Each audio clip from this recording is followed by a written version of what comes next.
over, right? Guys, settle down fast, na? That was a power-packed rejuvenation for us. So you may all feel weird. What, they are making us do meditation in the morning and now we are fully dancing. What is this crazy combination? And you guys are having different type of vibrations in just one day. It's not even one day yet, right? You just had your breakfast, not lunch.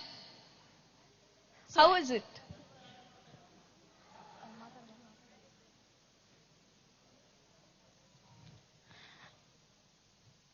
Have some water?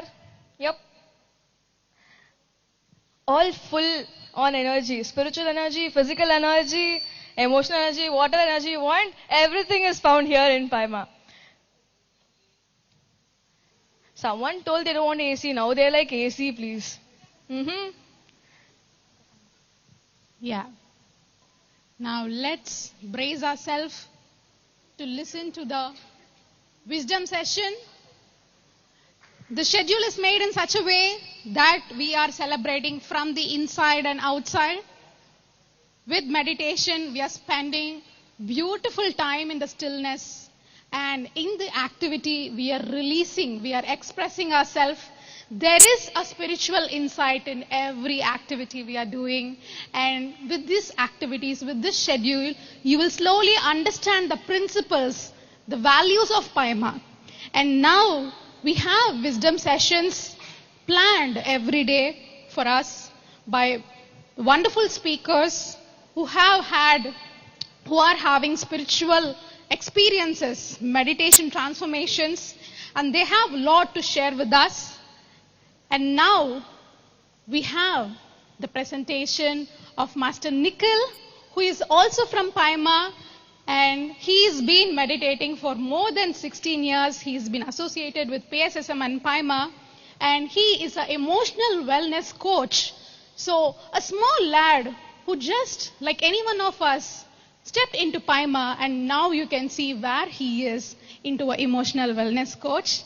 And he's going to share with us about wellness through stillness. All rhyming, yeah. So Nikhil is a person who has been into meditation for so many years and one of the core members in Paima too.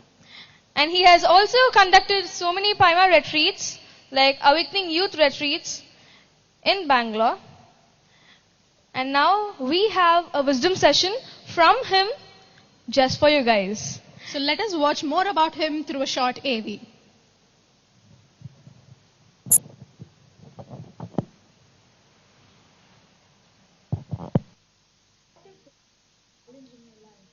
Isn't the people around you, but the relationship you have with yourself. For over 16 years, Nikhil has been. What if the biggest challenge in your life isn't the people around you, but the relationship you have with yourself?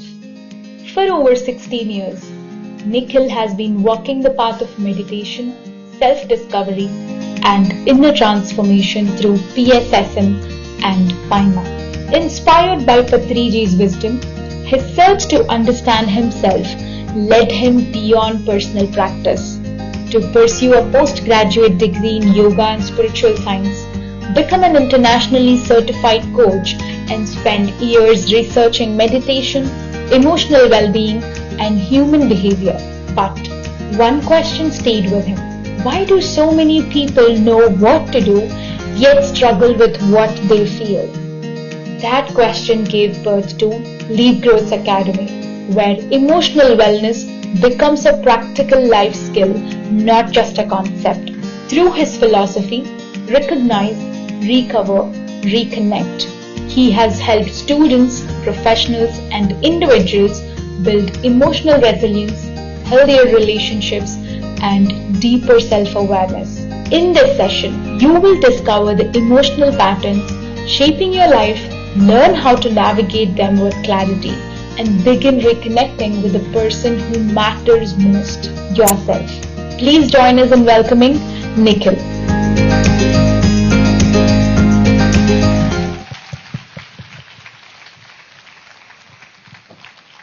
Let us welcome Nikhil Titakuri.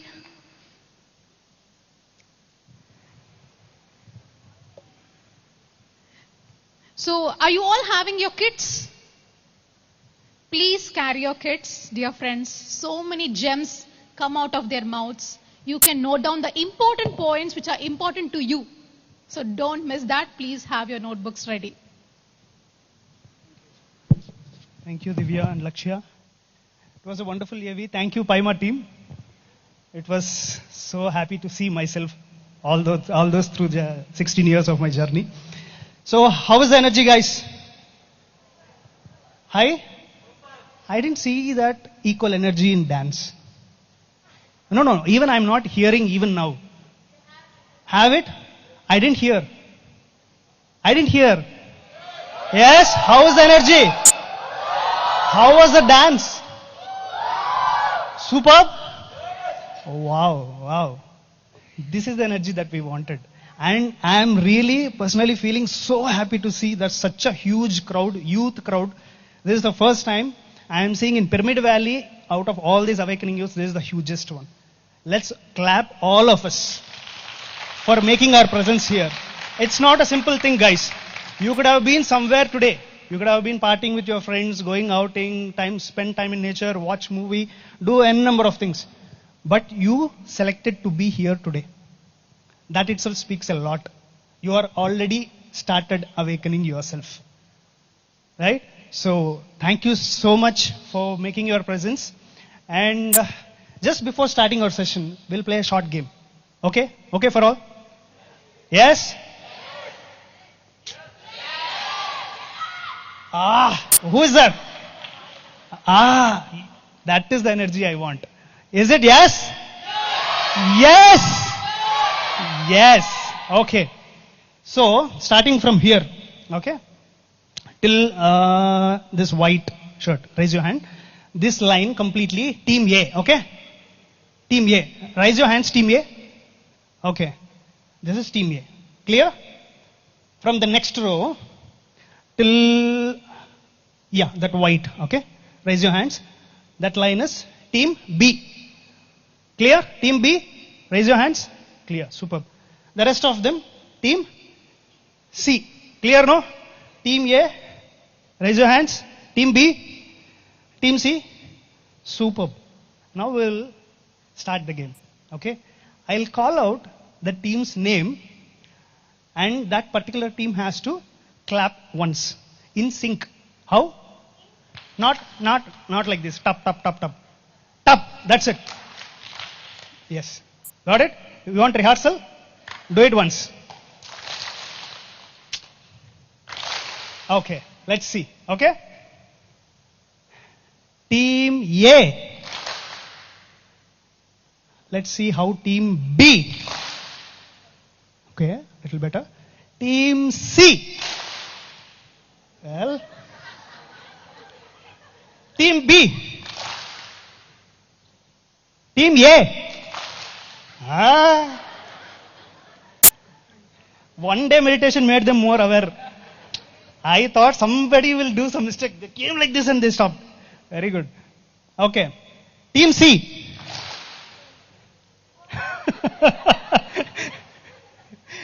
Okay. Team C. See how our mind is working? Right? Okay. Now with awareness. Okay? Let's try one more time. With awareness. With sync. Huh? Okay. Team B. Wow. Team C. Okay. Team A. Kicked. Superb. Wonderful. Let's clap for all the teams. Huge claps. Huge claps. Huge. Sound. Yes. Now say, how is the energy?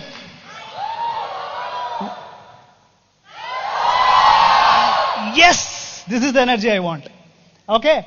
So, what happened? First time when I said, there was some but you did so good, Ray. How? You were so aware. I thought you will say, make some mistakes from there, I can start my subject. But you were kicked off. You did it so well. So for the second time and third time, you did far better, right? So what was missing there? What was missing there? Yes, exactly. Awareness. Wonderful.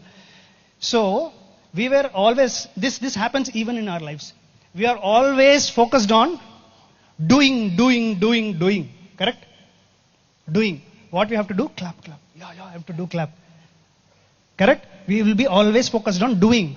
But we will miss one small trick of being.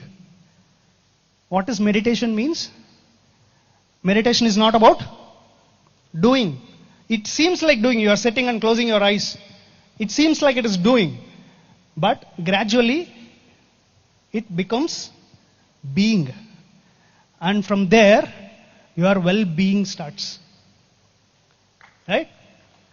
Why well-being is? For our well-being. Why it is well-being? Because we are human beings. We are not human doings. Correct? So, we miss sometimes being with ourselves. At least in every day, for some time, we have to spend with ourselves. How you will spend with ourselves? How you will spend with yourself? Okay, meditation. This is the, one point where we all speak so many things and come again to meditation. A cow story? We'll ask a person, he knows only to write about cow. Okay, his teacher will give him an essay to write about aeroplane. He'll say, I sat in aeroplane, I was going, I saw into the window, I saw one cow. And he'll start explaining about the cow. So that is how we all teach. We teach so many things, but everything is connected to one single thing called meditation. Because that is the only way through which we connect with ourselves. Correct? Once you connect with yourself, there is nothing that disturbs us, no judgment disturbs us, no stress disturbs us, no pressure disturbs us from the external world. We all have so many things. Self-doubt, correct? What others will think. When we are dancing, I have seen few people, they are like, doing like this. Some people are very open, coming up and dancing. That is what we need. Why we are stopping us from expressing ourselves? It is not, no one is going to judge you and no one is going to give you a prize, here. What is a dance? It is a way of expressing yourself. If you are not able to express yourself, it means that something is going wrong within you. Correct? How many of you accept it? Correct? So dance, all the art forms are a way of our expression. So why we kept all these things? Of course to engage you, but at the same time, to make you understand that where we are stopping ourselves. This is what stops ourselves. To open up. What others things? If I dance, I didn't dance, I'm not good at dancing. We judge ourselves. Correct? So don't let that inner child die out. We are youth. Even after 60, 70, 80 years, that child will be child only. Don't let that child die. Right? So, before starting our subject, okay, how was the game? Good? Good? I want this. Very nice. Okay. So before starting the session, I want to set a keynote, okay. Let's fix this in mind, not only just for this session, for the next coming 3 days, if possible, for your lifetime. Okay? What is that? One thing that you have to carry with you throughout these 3 days, very importantly. What is that? Open-mindedness. What is open-mindedness? Ready to learn. Yes. Most of the times we see so many people coming here and they share their experience. We will feel that, we have heard it so many times. ChatGPT uses much better. What is there new to learn? This is not open-mindedness. This is closed-mindedness. Even though you have heard it hundreds of times, listening it one or one time makes a difference. Understand? So, open-mindedness is very, very, very important to grow. That is the first primary quality we have to develop within ourselves. If that is not there, whatever you learn, you will not grow. Because you have already closed your eyes. Whatever here you are hearing here and it is going outside. It's not going here. Once it goes here, then this will change. Right? So to go inside, you have to be open-minded. There will be so many things that you might listen in these 3 days which you are not following. It's okay. It's not bad or it's not something great. If you follow, it is great. If you are not following, it is bad. Nothing like that. But be open-minded to just listen to it. Okay, this is the thing. Okay, let me try it. Try it and experiment it. And then you follow. Don't just follow because we have said it. No. Then you will not be a spiritual scientist. Patri sir used to say, every individual should be a spiritual scientist. And whatever he has visioned some years back, he told to me, now you are struggling to teach meditation to people. People are not accepting. This is some 7-8 years before I am talking about. So he used to say, in future, youth will lead this meditation. They will take meditation in far different ways in you don't even imagine. And that I am seeing here today. His vision. So this awareness was not there earlier. Now people are getting to know more about meditation, want to know spirituality, want to know more about this. So to know more about, you have to be first open-minded, right? Agreed? Once more. Superb. Okay. So we'll start to the session. So what is... Ready? Yeah. So today's topic is wellness through stillness. What is wellness? Answers? I think with this energy, I don't think so you need mic also. Correct? What is wellness? Any answers? No wrong, right, whatever. Health. Okay. Sorry? No stress. Okay. Wonderful. All is wellness. Wellness is absence of illness. In simple way. Okay? Absence of illness is wellness. Correct? When you are ill, you don't say that I am well. Correct? So, how it comes is in 3 different ways. Wellness. You have to come out of illness in 3 different aspects. Anyone can say what is these 3 different aspects? 3. Give a big round of applause. What a wonderful guess. First is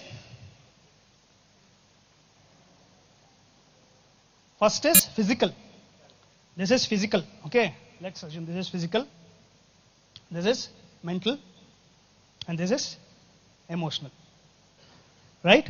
Now we'll speak about that.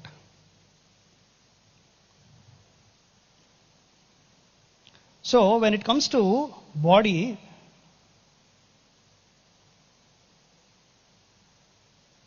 so there are 3 things that we need to take care for ourselves. Whatever that I discuss for the next half an hour is a takeaway for you. If you want, you can write down or you can take a snapshot or whatever. But very simple practices. You might think this is very simple, we have heard, but simple things makes big difference. This is experiential knowledge that I am sharing with you. This is not just read from somewhere and I am not sharing it, experienced and sharing it with you. And I have been experiencing it from past 16 years of my journey in meditation and PSSM. So, 3 things with respect to body we need to take care. First one is right food. Right food. It is not food, just food. Right food. What is the right food? Right food is plant-based food. Okay, how many of you are plant-based? Plant-based means no animal consumption in any possible way. Wonderful, wonderful, wonderful. Claps for all of you for taking that initiative. And for rest of the people also, great claps because you are here. Yes, because you are open-minded to listen to this. When I was in my teens, I came to meditation in the year 2010. Till then, even though I was from a vegetarian family, I used to eat eggs and sometimes silently I used to eat because of friendship influences during those days. Okay. I didn't know why we should not eat, what is actually the food is. I didn't know. And the moment I started listening to Patriji's teachings, the first time in my life I understood the value of ahimsa. What is ahimsa?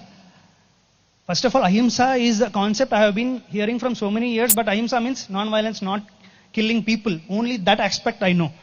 But how you can follow ahimsa in your lifestyle, that is for the first time I heard from him. And that moment changed everything in my mind. The right moment from the right person hits you very deeply. And that time I understood what all I did mistake without awareness. And that moment, entire family, we have changed. It's not something great I am saying about, but that awareness and that right moment came to our lives, and where we have taken that decision. So we have taken that decision to transform ourselves. And right food, why I am saying is, right food is very, very important. That is a primary thing. Because eating all sort of nonsense will make our body also nonsense. If you want to wake up in the morning and do some kind of good things, if you want to meditate, it will not allow you. It will always make you lethargic. It will make you lazy. You don't be with this energy. How you did? You said, yes, that energy will not be there with you. You will say, this will be your energy. Okay? So that lethargy will be there. So why food is very important is, food is a energy, my dear friends. It is not just a matter on your plate. It is energy. It carries energy. And that energy should be minimalistic, because when you eat it, when you consume it, it becomes a part of your energy, your body, where it works so many things. This body is a great machinery which no AI can build. That kind of machinery, we are putting a wrong food, wrong fuel and spoiling it. So you need to be very aware, and energy should not have any emotions in it. And that energy should not have fear, should not have pain, should not have suffering. Whatever food that you are taking, just check whether these three things are there. If that is there, that is not right food. If you avoid this much, this is far great. Try it out. You might not be following, it's not bad at all. Even I was not following earlier, but I took small steps. And it has made a lot of change in my personal life. And it will also make far better changes in your life. Trust me. Right? So right food is the first one. Second thing is, already displaying here. Right? Sleep. How many people are sleeping properly? Very good, very good. But this is the most fundamental thing in our life which was spoiled altogether. It was spoiled because of so many activities, because of so much technological development. We have to use it in a different way, but we don't know how to use it, and we have confused it and completely destructed it. We think, okay, I'll sleep in the morning 3 o'clock until some 10, 11 I'll sleep. That is fine, no. 6 hours or 7 hours of sleep is sufficient. But actually what happens, exact sleep, whatever the time is there during the night, that is a proper way where your body rejuvenates the energy. It rebuilds your immune system. If you are not sleeping that time, if you are compensating it the next day morning or somewhere, it will not happen in a proper way. It will create some other problems. Now it may be so good because you have energy, you are in good age, you have energy, it sustains. But in the longer run, whatever the lifestyle that you are adapting now will affect after so many years. That will show up there, that time. So, sleep is very, very, very, very important, my dear friends. So, never neglect it. Have a proper sleep cycle so that it is a very simple thing. People might have been saying from so many days, but how it will affect your wellness, we never thought about it. Correct? We never thought about it. Is it very difficult for you to implement this? Right food and right sleep? No. Simple things. I'm not talking about rocket science and all. This is simple, small things that you can change in your lifestyle. Small things, which gives a bigger effect in your well-being. Right? So coming to the body, next. Right? Work. When I say work, we human beings are created for movement. We are not trees, we are not standing here like this, right? We are moving, we are walking, we are running, we are doing all sort of things. But what happens if you are not working? Working means not sitting in front of laptop and working, not that work, physical work. It may be exercise, it may be some kind of yoga, it may be some kind of household activities. It may be you can cook, you can sweep, you can wash your vehicle's clothes. Whatever you want, you can do. But it should be there. At least some part of your day should have physical work. Why physical work? Anyone? Why physical work? Apart from physical health, what happens very deep in physical work? Anyone? Body can strengthen from movements. Okay. Physical games you can play. That is also okay. It's all physical work. So what happens? Attentiveness. Okay. Next. Sorry? Toxin comes out of the body. Wonderful. You sweat out and you get toxins out of the body. These are all that we know already from science or someone we studied from our school days, right? But what happens deep in the spiritual level is you will get grounded. Grounded. Grounded means what? You will not float on the sky egoistically. Oh, I am so and so. I am a manager. I am a CEO. I am a founder. Right? This is very, very important for spiritual aspirants. You start meditating, you practice meditation, you grow in your life, you will see wonderful growth. And you will see some kind of energy that is getting created in your everyday life. And then slowly what happens? Ego pushes us. Now I'm a master. Right? So, to keep you grounded, work is the one biggest thing that helps you. Any kind of work. There may be maids in your house to do all sort of works, but it's fine. Sometime take your own work and do it. Because that is what is very, very important, which we have forgot. We are just doing our office work in front of laptop, or we are just studying and coming up. Every other physical things are taken care by our parents or our maid or someone is there to take care. But we never invest ourselves, our energy in doing that physical work. Very, very, very important. It's not simple thing I'm saying. Very, very important. If you do this, you will always be grounded, my dear friends. This grounding is very, very important. You see, people who are hardworking, especially this is the sad thing in India. Whoever is doing all kind of physical work, hardship, we don't respect them.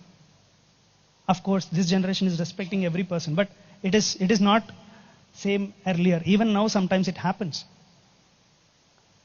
But whoever is doing that physical labor, you see, they will be far happier than who are earning lakhs.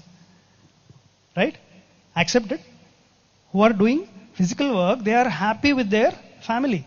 Why? Because they are not up in the sky. They are still on the ground. Because they know the hardship. When you work and do the hardship, you will know the value of the work. You know the value of nature. You know the value of hardship. You know the value of your energy. Responsibility. Everything comes into picture when you habituate right work. What is right work? Why I said right work? You can do any other work. What is right work? Anyone? Right work means, that's what? It's not in front of laptop or scrolling mobile or doing something. You have to invest your time in physical work that sets your work nicely. You can rearrange your wardrobe. You can just clean up your space, workspace, or you can work, you can cook. You can help your parents or your partners. Okay? So this is something very important. These three things are very primary things for your physical well-being, for your body. So, for your body, if you make these three things as a practice in your daily life, your physical well-being will be taken care of. How these things and all internal sciences, which I am not willing to speak here. It will take one full day.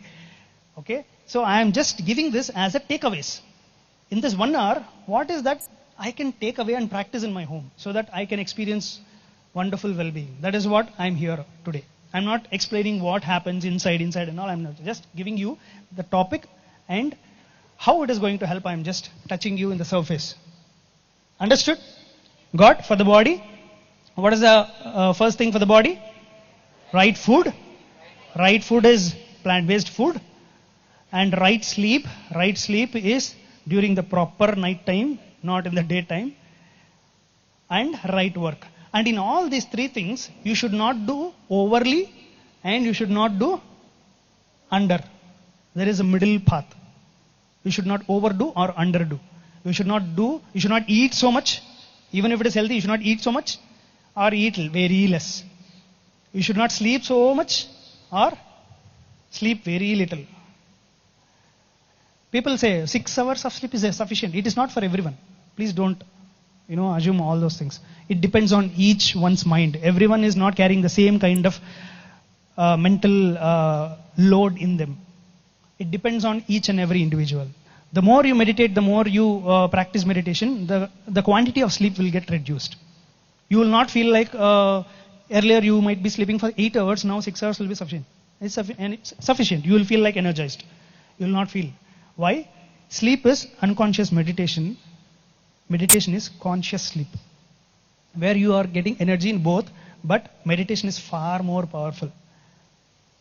Because in sleep your mind is still working. That's where you get all the dreams. Correct? So in meditation you are training your mind to be in this moment with the breath, and that's where it is more effective than sleep. Right? Why I am explaining this is, people will ask, in sleep we are getting energy, in meditation also we are getting energy, we can sleep, na? Why to meditate? Correct? This happened to me once. One person asked, sleep also you are receiving cosmic energy, in meditation also you are receiving cosmic energy. Why? Then I'll sleep for hours. You will become lazy if you sleep for hours. Because mind is not under control. In meditation, everything is under control. Got it? Clear with body? Next we will go with mind. Right? Reading. When I say reading, it is not just reading. What reading? Right reading means what?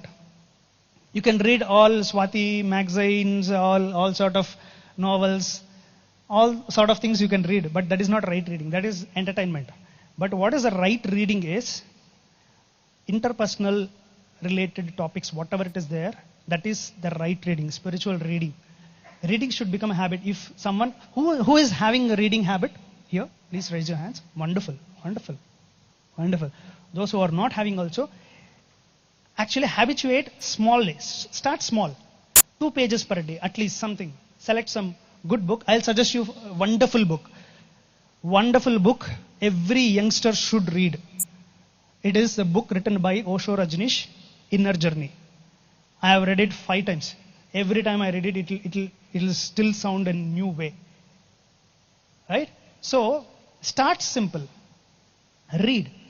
Which is very healthy for mind. What happens, see, when you are doing certain things, very creative things are a kind of new things in your life, and you are doing something very interesting, you will get diverted.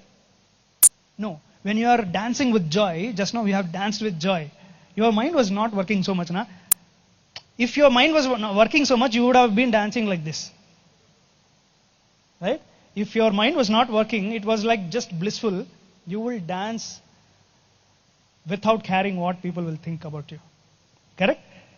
So, when you are doing something very interesting or reading some very factual things, truth, your mind will be very sharp. You are actually giving the positive feed for your mind. All sort of negativity will get shut down. This is a slow, slow cure. How slow poison works, in the same way, it is a slow cure for your mind. This is very, very important. Slow, right reading, and under right reading, learning new skills also very important. Learning new skills. New skills means it may be art, music, dance, any kind of thing that which you like the most. Do it. Don't just do it because you might think, okay, I'm not going to get any money out of this. It's okay. It's not to make money. It's to make your mind, which is far, far important than your money. You become more sharper. You become more clear of what you want. How many of you have decision-making problem here? Decision-making problem, right? Most of us has. I used to have it. Decision-making will become super powerful when you invest yourself in reading and also investing yourself in upskilling yourself. Upskilling, maybe any kind of upskilling. Whatever you like doing it, some kind of art, please invest yourself. It's very, very valuable, I'm telling you. It will rewire your mind in such a way that you will never go and ask, okay, this is the right decision. Huh? I am taking this is good. Huh? This is fine. Should I do it? You will not ask. You will know. You will 100% know. You will know with 100% clarity that yes, this is what I have to do. Even though if it's wrong or works out or if it success, it will failure. It doesn't matter. You will enjoy the process. You will learn from every single moment. Learning will become your lifestyle. Got it? So, this is very, very powerful for your mind. And the second one is, this is here, it should be meditation. Okay, just a small change. This is, wait. Right learning new skills and right reading. Along with this, the third one also, you can add meditation. We will speak about meditation at the end, and also we will do it. Just before speaking about, making you do meditation, I'll give you some tips which will improve the quality of your meditation. You want to know? Right? Right?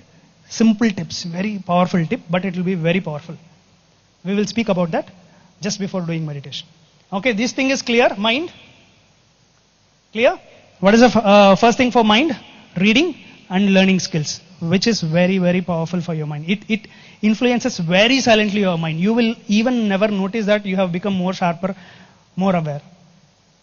And along with this, of course, you need to add meditation. But for mind, these are two powerful activities. Next comes emotions. Don't operate, just a moment. So for emotions, how many of you think that negative emotions are there? Negative emotions. Okay. Can you name some negative emotions? Fear, anger, overthinking, frustration, jealousy,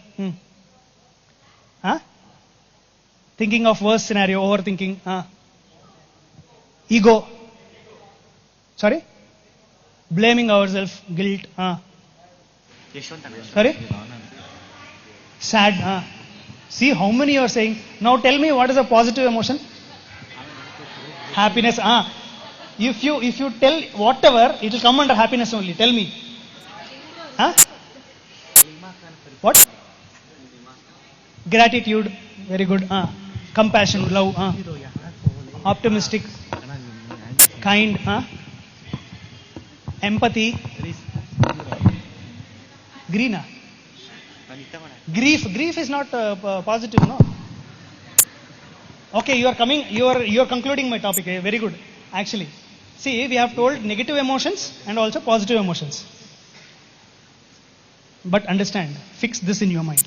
There is nothing called negative emotions. Because it makes us feel bad, we labeled it as negative. Negative. Whenever it comes to us, we feel, this is emotion I don't want. But actually, that is a signal for your growth. Your emotion, being an emotional wellness coach, I'm just over-explaining sometimes. But every emotion is a message that you are getting. It is a signal that you are getting. There is no emotion which is a bad emotion. Understood? Please repeat once again. There is no emotion which is bad emotion. Once again, which is? There is no emotion which is? There is no emotion which is? Every emotion is just an emotion. Certain emotions you will feel happy. Certain emotions you will not feel happy. That's it. Why you will not feel happy is just a signal. See, let's say for example there is an alarm here. Okay, fire alarm.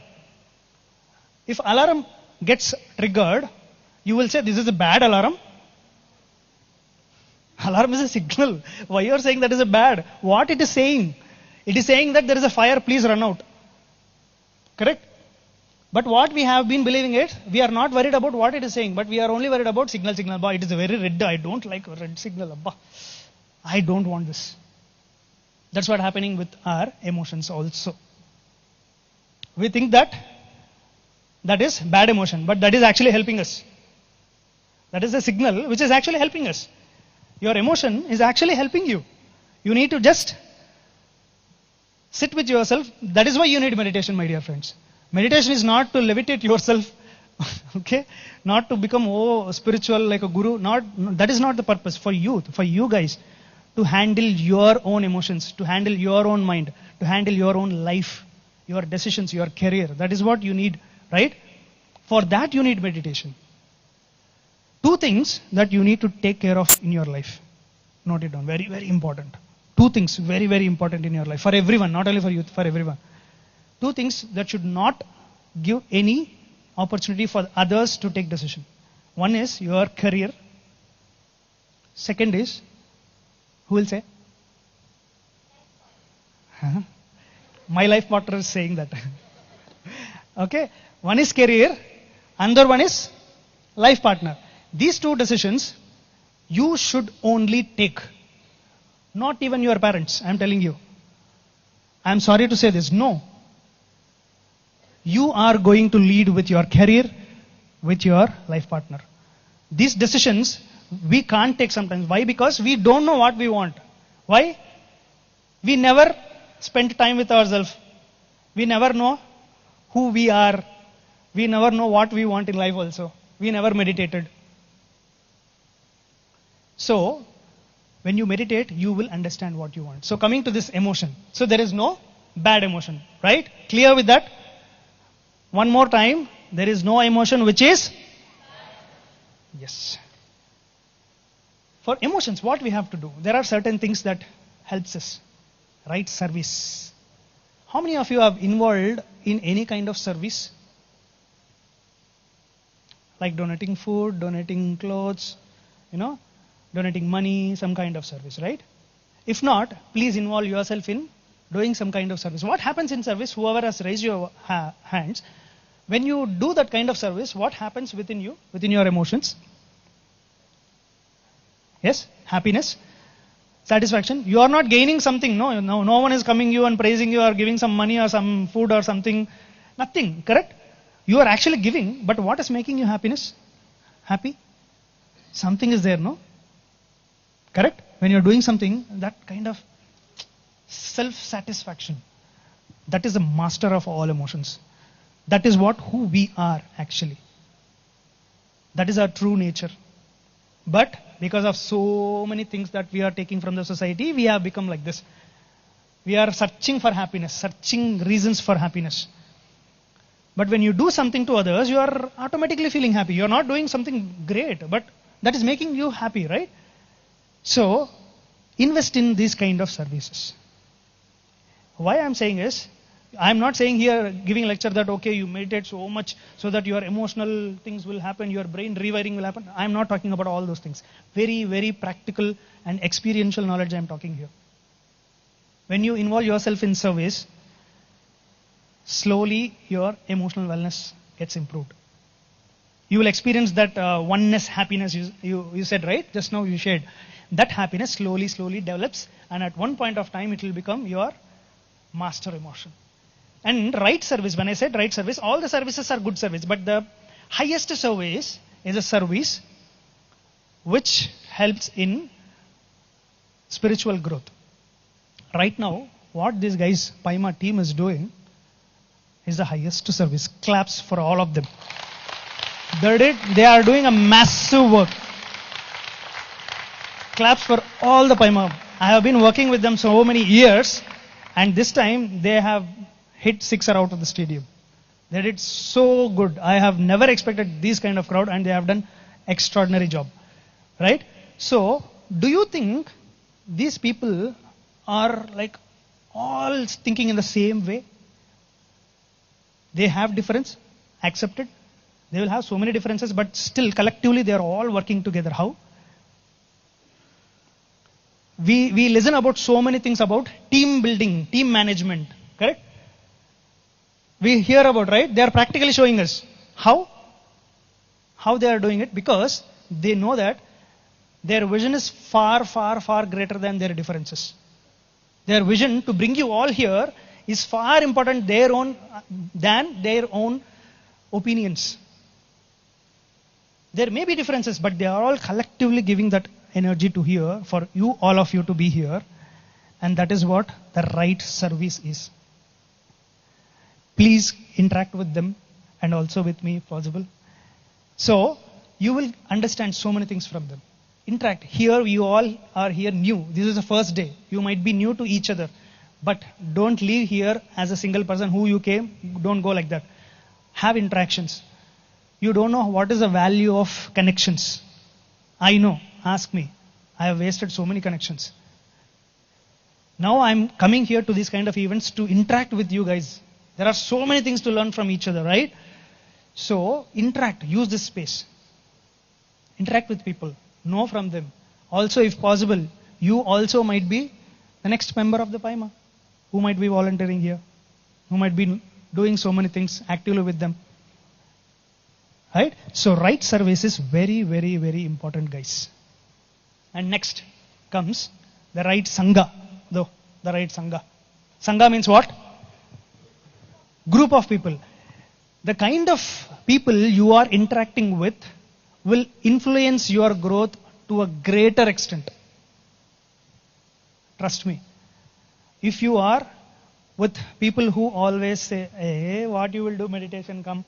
What you will go and learn something, come. You will enjoy, go party. Huh? If you are engaged with these kind of people, your life will also be like that. You will always end up with this one only. You will see nothing else. If you are involved with people who are sincerely working, but they are not interacting, silently, calmly doing their work, you will also be like that person. If you are interacting with this kind of group, who are actively dancing here, coming here, speaking here, everyone who has spoken here, did you see some kind of fear in them? No, right? They used to be very fearful. I know them. They used to be very fearful. Now they are killing the stage. How is it possible? Because they started knowing about themselves so much. They did meditation. They have been in the society. They have been in the right Sangha. They learned from people. They didn't go somewhere and learn from some guru, or they didn't come here. They learned from Sangha. So Sangha is very, very important. Let's take an example here. Okay, there is a water in a jar. Okay, I am pouring it in a mug, bathroom mug. Okay, the same water I am pouring it in a glass, and the same water I am pouring it in a sacred pot, tirtham. You know, right? In temples. Value is different or what? Not. Value is different. Tirtham you will take like this. Bathroom water you will kick away. Glass water you will drink and you will keep that side. Right? Difference is there or not? Same water. What is the difference? The association is the difference. If you are associated with the right kind of people, your growth will automatically kick off. You can grow automatically with least effort. I'll tell you one example. I had a guy, in one of my sessions I interacted with him. He has stammering of words. He can't speak continuously like normal people. He will say like that. Okay, stammering. He had so many wonderful things to share, but he was not coming up in front of people to share. He personally spoke to me. This is some years back, some 4 or 5 years back. So he spoke to me. He was not in Paima. He was just introduced to meditation. So he spoke to me and said that I am not feeling good because people might not respect me or not see me so confident, because I am not so confident because I have this problem. I can't speak. What should I do? What I can say? I am not a doctor. Okay. I said, okay, you somehow came, you are liking meditation. You don't think about all those things. There is a right work here, right people here in Paima. You work along with them. They will not judge you. Okay, they will not judge you. Okay, you have stammering. They will not make fun. They will not do body shaming. That will never happen here. Trust me. It might happen outside, I don't know. But here it will never happen. Because each and every individual will be respected with respect to what they are, not what they have. So he started working. He was actively participating in something. I don't know what he did also. After so many days or some months, he called me back and he said, whatever you said, it worked for me. I didn't say anything. You just work with them. Don't think about it. I just soothed him. That's it. And he called me and said that I have learned so many things from people and now I'm confidently speaking. He's speaking so confidently. Stammering is there still. But still, he's speaking so confidently. How that confidence has come? With the right Sangha. Not just Paima, anywhere outside, if you feel that people are, yes, these people are growing people. Yes, they are working with themselves. They are growing in their career or their personal life. Please spend time with them. Very, very efficiently it will work. Why? Because he had, in this example, he had this emotion, right? He had this low self-doubt. Once he has associated with this kind of positive environment, he understood what he wanted. He took from them and he went. Sometimes, more than lecture, people will learn from the right people. When you work with some right people, there are hundreds of things to learn from hundreds of people. Correct? So he has learned in that way and he came back. So positively, so powerfully. So that is the influence of right Sangha and right service. Got it? Understood? Is the energy same as something? No. Once more. Yes. Now I am satisfied. Okay. So now we will go to meditation. Okay. We have been doing it from morning, right? And first of all, a huge round of applause to all guys. Please, I'll tell you why. I don't know why in the morning meditation when I was sitting there exactly, I have seen people, I didn't expect that at 5 o'clock in the early morning you guys will come. A few people will come. I thought few people will come. It was all full. Seats are full. I was so happy. You know how much happy I don't know. I can't say. I was literally in tears. I was literally in tears. Because that kind of energy I was experiencing here was completely different, guys. So, meditation is so powerful. When you meditate, it is like, a group of campfire. In campfires, you have been in campfires, right? A lot of sticks will be there, dry sticks will be there. It will be burning. If you put one, wet also, it will burn, correct? If you leave it alone, you have to find it hard to burn. But if you put it in that, it will also burn. That is what happens in group meditation. You are thinking that you are just receiving your own energy. No, it is a group energy you are receiving, and that too under the pyramid. It is far, far, far powerful. So, meditation is far powerful. And now, what we will learn is how you can learn some tips to meditate and improve your quality of meditation. Right? Are you ready? Ready? Ready? Yes. Okay. So, what happens when you close your eyes? Tell me. Thoughts. Lot of thoughts. Huh? Sorry? Visions. Okay. That is super. Visions. What else? Sleep. Bah, perfect. Who is that? Wonderful. Starting it will be like that only. Yes. What else? Pains.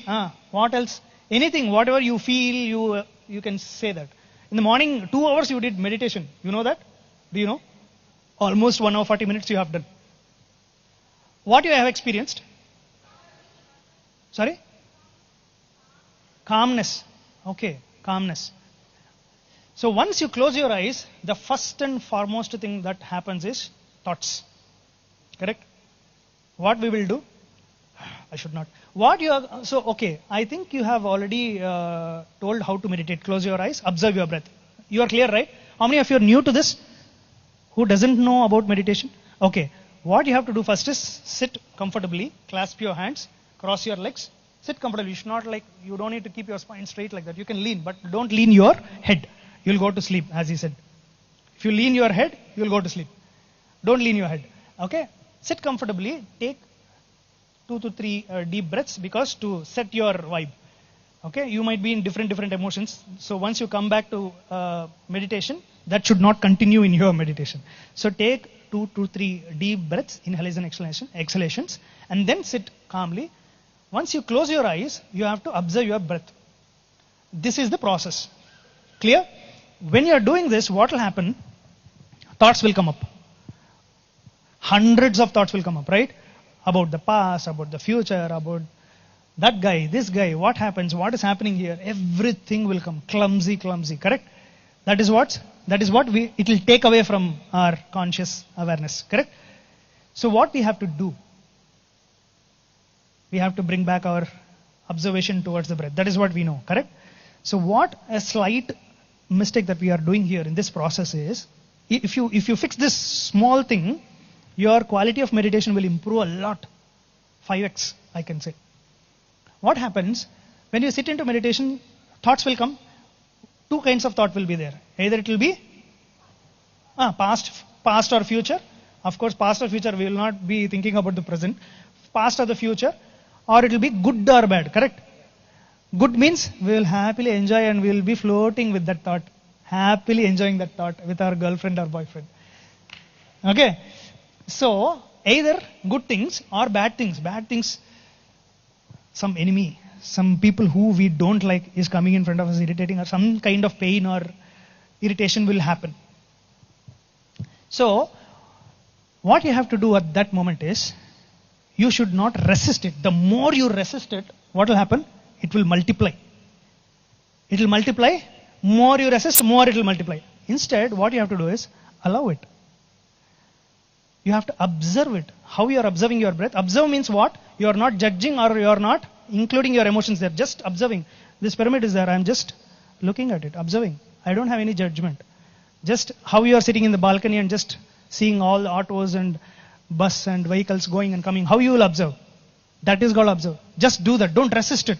The moment you resist it, even though if it is a good or bad, you just observe it. The moment you observe, job done. It will not be there. If you try to stop it, it will multiply. We'll do a small activity. Close your eyes, everyone. Close your eyes. Just follow my instruction.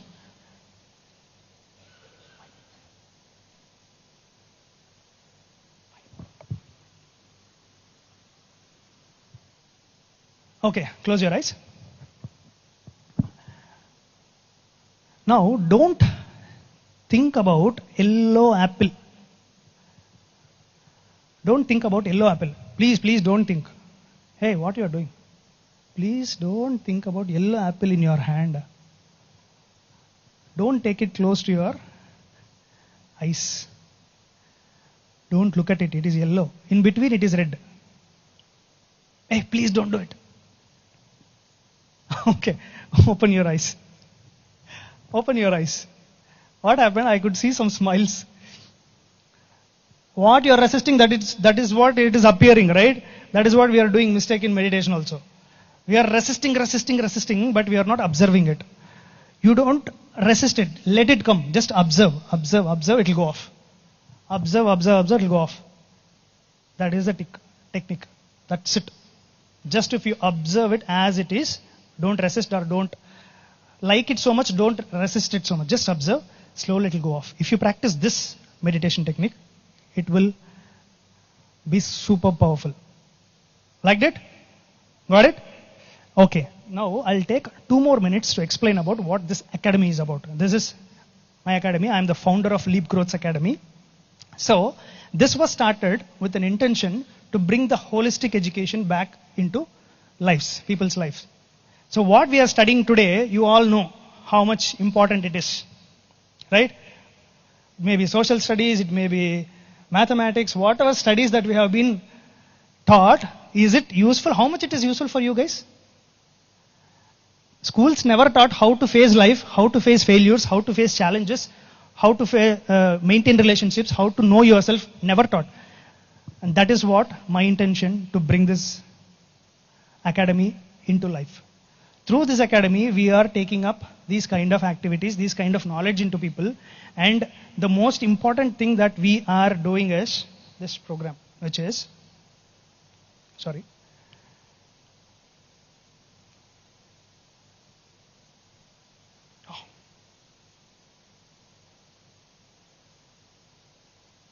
Yes.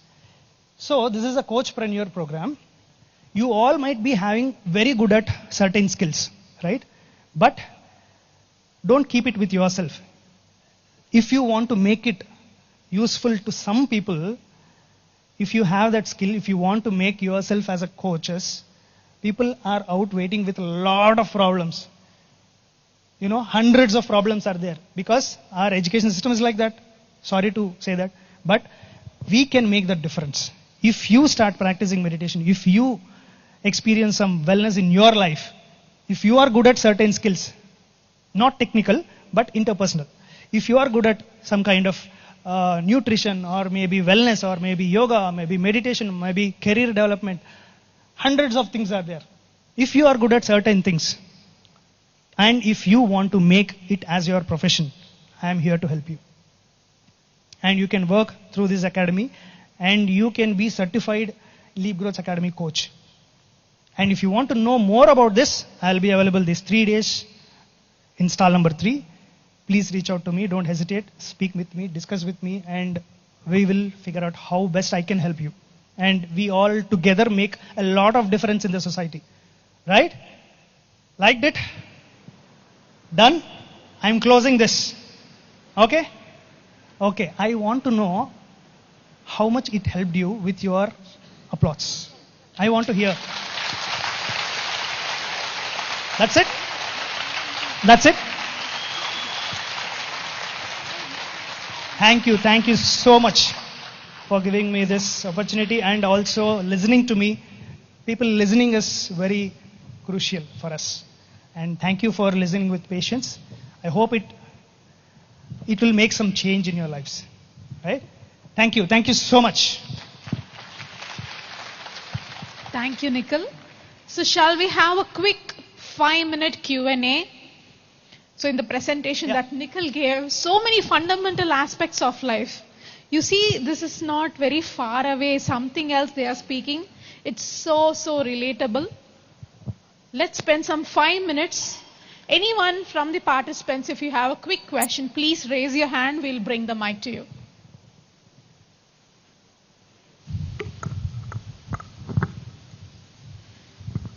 Who's raised your hand? Yeah. Hi, sir. Yes. You said plant-based food, right? So what about the milk, curd, and buttermilk we'll consume? No, it comes from a cow, so it included in vegetarians. No. Ask. Completed. So what happens? Like we don't know whether the cow is suffering or not while giving the milk, right? So what happens if we consume it? Let me tell you the fact.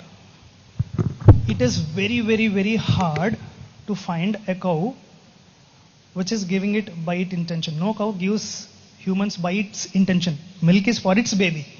But what we are doing here is we are getting it in a different way. It is not in a very holistic way. No, it is not. It's a very harmful way. You might be knowing it. I don't need to specifically explain it. If you want, you can search in the net on how harsh the milk industry is. It is a harsh truth. It is going through so much pain. And coming to the milk, how milk is generated? From blood. And when milk will be generated? For a mammal? When it is pregnant. Right? And for all these many population consumption of milk, how many cows should have got pregnant? Is it that natural? Naturally is it happening? To supply these many people? How we can manage that demand? By artificial inseminations, going through so much pain, suffering. If the same thing happens to a human being, we call it as a rape. Right? Sorry to say this, but that is what happens. That is what the truth is.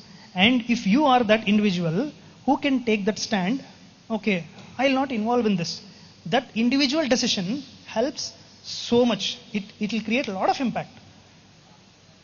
We have hundreds of alternatives. We are human beings. We have developed so many things. Science and technology, we have developed AI, satellites, everything we have developed. And we are not able to find out alternative. If you have that open mind, whatever I said in the starting, if you have that open mind to change and try it once, it will make a lot of difference. You will find out hundreds of ways. I have been leading from almost 6 years as a complete vegan lifestyle. I am not deficient. I am healthy. I am more healthy. I am more happy. But there are alternatives. If you want to discuss about it, please reach out to me. Personally, I'll tell you far better things about this. Yes, we have a dedicated session for this. We have a dedicated session for this. The Ahimsa way, where we're going to discuss about the plant-based food and lifestyle. Another one question we can take. Any other?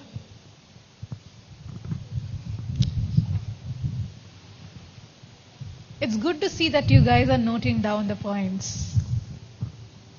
Beautiful.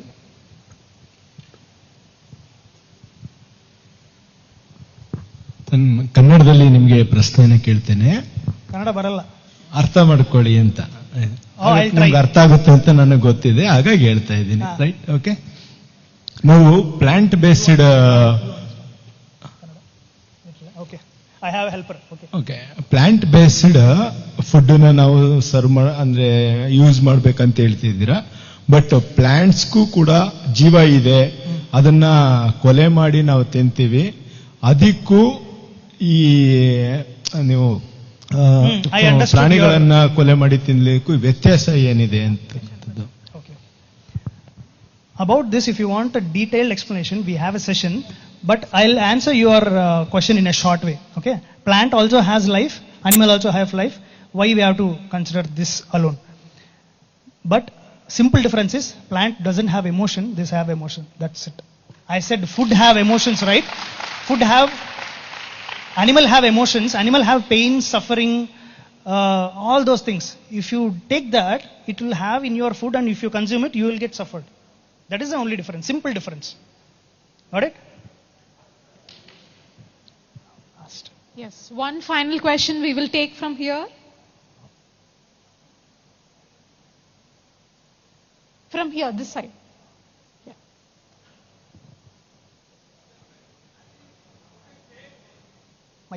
Mike. This question is on the basis of what you gave the answer to him. You told plants do not have emotions, animal have emotions. But according to the recent science studies, they have told even plants have emotions.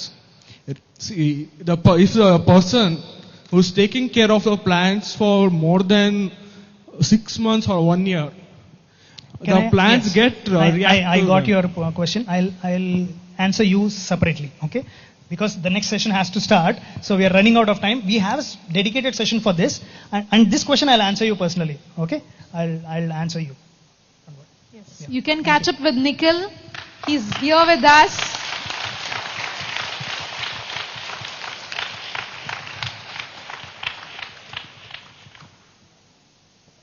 I invite Master Harsha is there with us.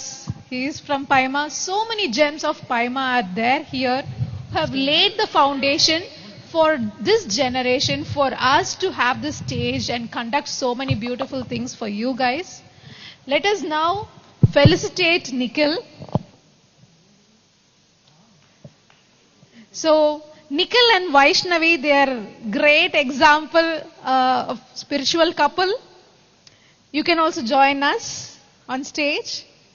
So, morning we had Vaishnavi explaining about the yoga, doing the yoga, and both of them together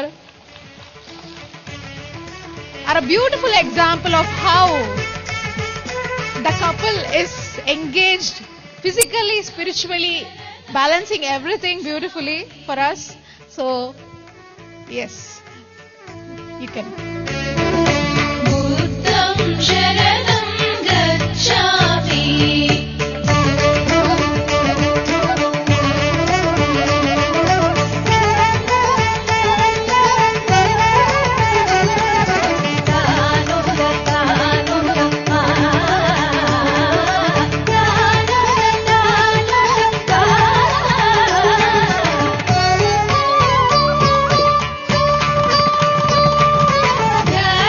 Once again, let's give a big round of applause for Nikhil.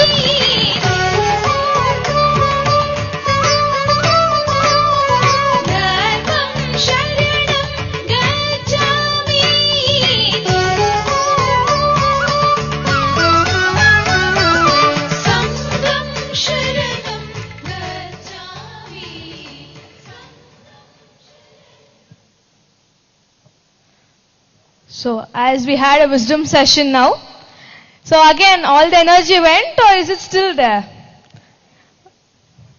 I got answers only from few people. Okay. Okay, guys. So now, do you guys know music meditation? We did it. It's day 1 now. I mean day 2. So already yesterday you guys had music meditation. Even today you had, like in the morning. So how did you guys feel with music? Good? Awesome? I should give options. Okay. Okay, so guys, what did you feel about music meditation? You know what are the disadvantages? Always people tell you about what are the advantages of music meditation. What are there any disadvantages? Do you think there are disadvantages first of all? Guys, there are no disadvantages. It's always only advantages. Music meditation is for the soul, for your soul. And you will always feel that it's running through your veins when the music is being played. And as you are actually breathing and doing your meditation, you are conscious of what you are doing actually. Right? Right? Yeah. So guys, now we have Akshaya Murali, who has been practicing autistic guitar since age 6. Age 6. That's great. She's not been doing for 6 years. She's been doing it since age 6.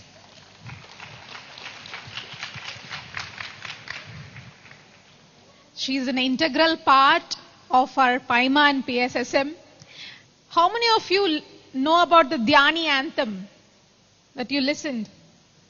Sansuko, Apana. So she was that integral part of creating that song. And we PIMA here in different places, Akshaya and group do jamming sessions in public places so that people come and see what it is and start meditating. So a unique approach that youth is doing to engage people and make them teach meditation. And she's also part of the Pyramid Music Meditation Academy, and she is very much known for her Kabir Dohas. With her beautiful voice, she guides us into meditation, and we have her well known in our music fest. And she has been releasing her songs. She's creating music in PMMA, and it's so good to have Akshaya with us. So with her vocal and the music of guitar, shall we slip into ourselves? Yeah? Yes. You guys know how tough Kabir Dohes are, right? They are really tough to even memorize, and she has songs about it. So let's sit to meditation now. Whoever are wearing their specs, you can remove it. You can remove them, yeah? And now you would have grasped how we do meditation, right? Cross your feet. Be in a very comfortable position. Clasp your hands. Slowly close your eyes. Just be with the breath, my dear friends. Let us maintain a steady posture. Stable and steady posture. Be very aware. Let's observe the normal and natural breath. Let us unwind everything that is there inside and just be with us.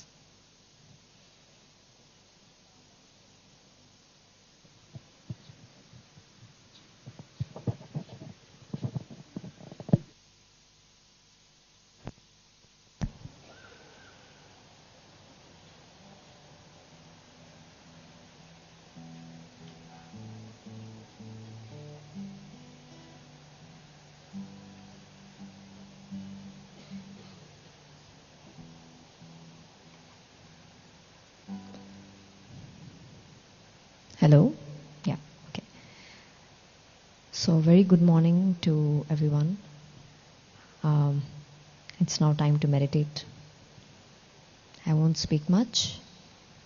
It's going to be a live music for meditation session.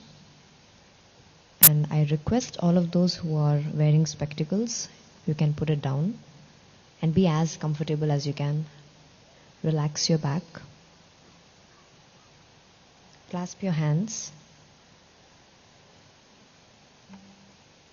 Close your eyes. cross your feet and just relax. No thoughts whatsoever.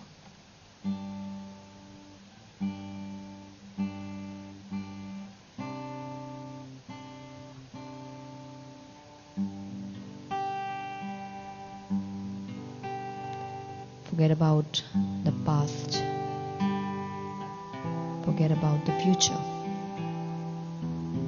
Just be in the now. Present moment. And that's why it's called as the gift of the present moment.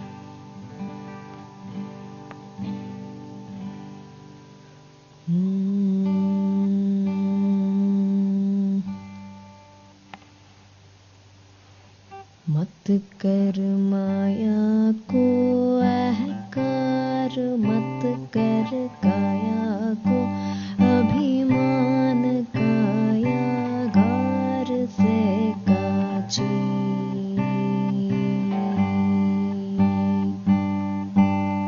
मत कर माया को अहंकार, मत कर काया को अभिमान, कायागार से काची।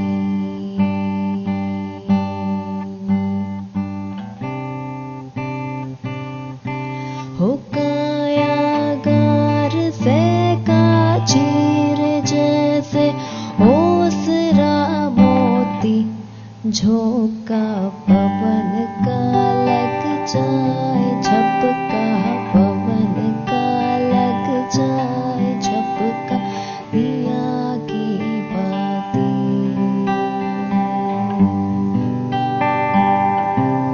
झोंका पवन का लग जाए, झपका पवन का लग जाए, काया धूल हो जासी, काया धूल हो जासी। मत कर माया को अहंकार, मत कर काया को अभिमान, कायागार से काची। हो कायागार से काची रे जैसे ओसरा मोती, झोंका पवन का लग जाए, झपका पवन का लग जाए, काया धूल हो जासी। झोंका पवन का लग जाए, झपका पवन का लग जाए, जैसे ऊसरा मोती। ऐसा सख्त था महाराज जिसका मुल्क को बेराज, जिन घर झूलता हाथी। ऐसा सख्त था महाराज जिसका मुल्क को बेराज, जिन घर झूलता हाथी। हो जिन घर झूलता हाथी रे उन घर दिया का बाती, झोंका पवन का लग जाए, झटका पवन का लग जाए, झपका धूल हो जासी।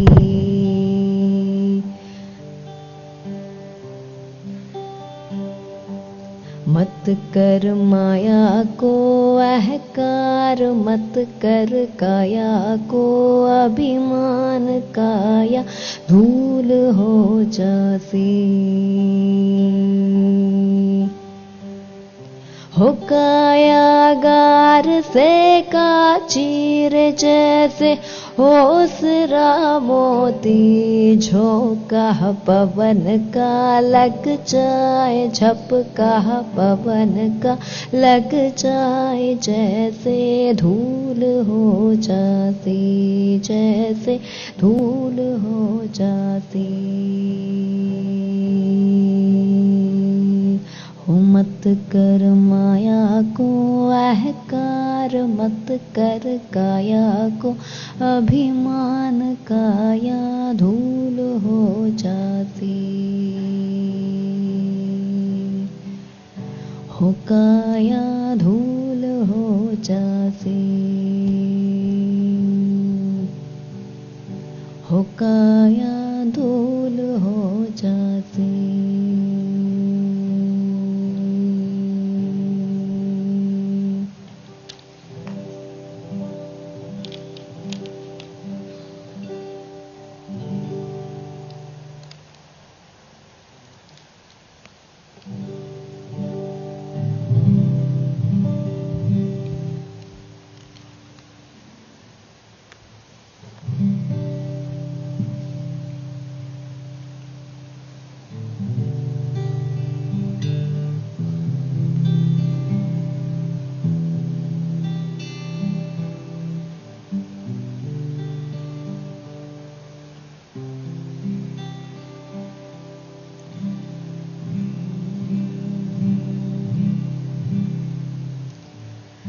उड़ जाएगा हंस अकेला, उड़ जाएगा हंस अकेला।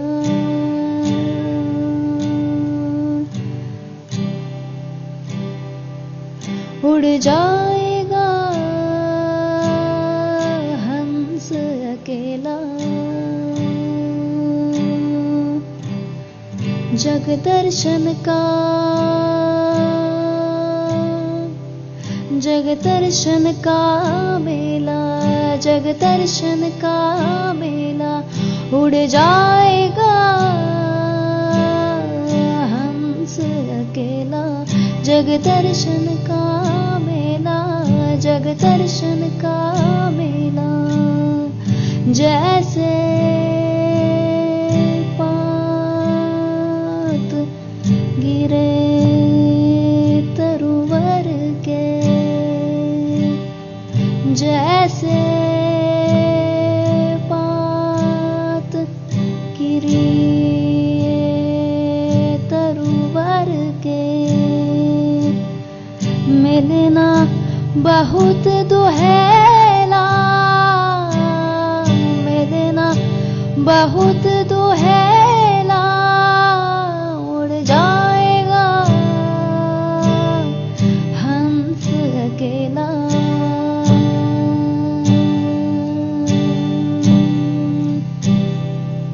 जग दर्शन का मेला, जग दर्शन का मेला।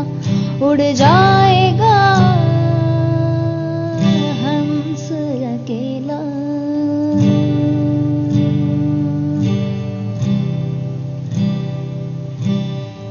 ना जानू किधर गिरेगा,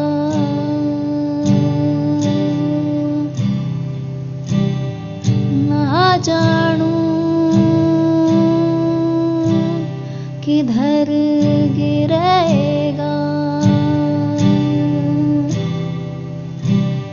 लग गया पवन का केला।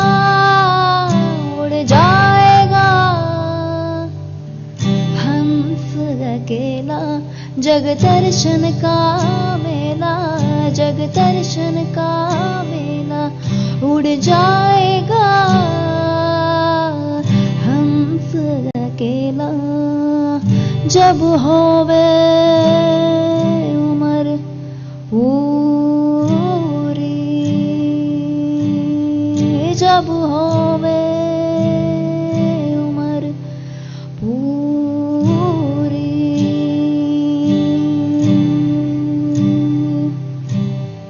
जब छूटेगा हुक्म हजूरी, जब छूटेगा हुक्म हुजूरी। उड़ जाएगा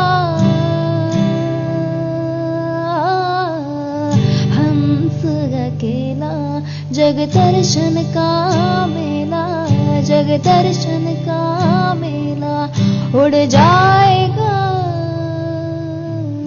हंस अकेला।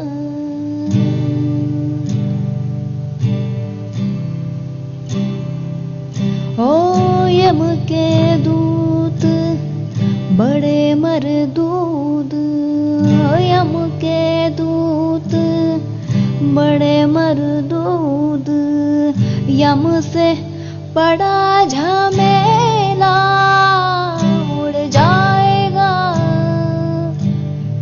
हंस अकेला जग दर्शन का मेला, जग दर्शन का मेला, उड़ जाएगा हंस अकेला।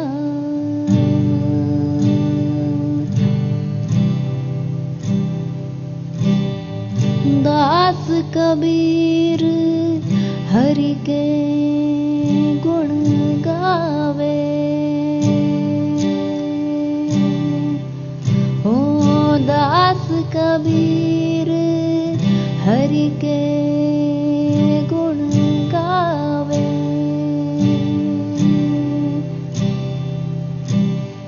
बाहर को पार न पावे,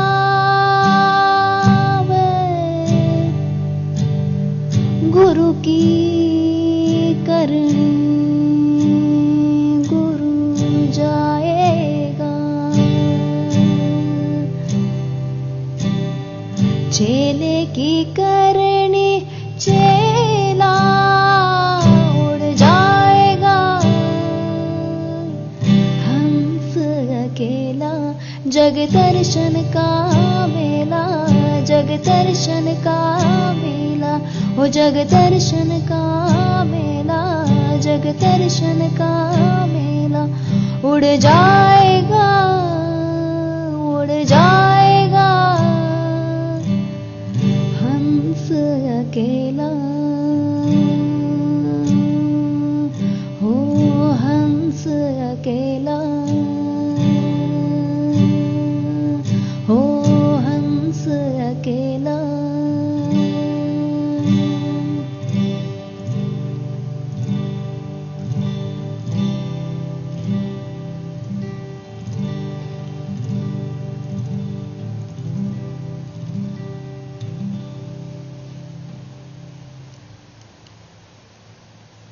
Keep your eyes closed.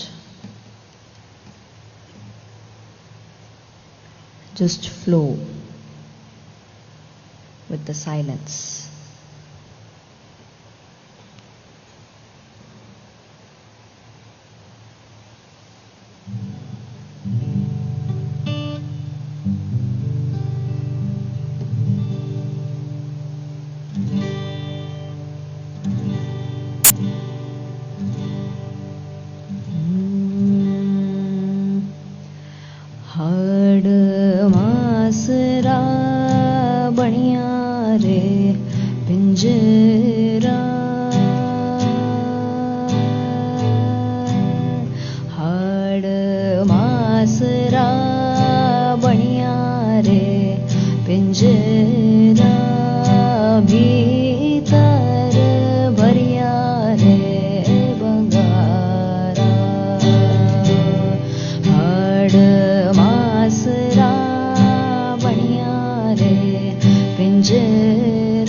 जो बण धन प्रमाणार दोई देन चारा, जो बण धन प्रमाणार दोई देन चारा।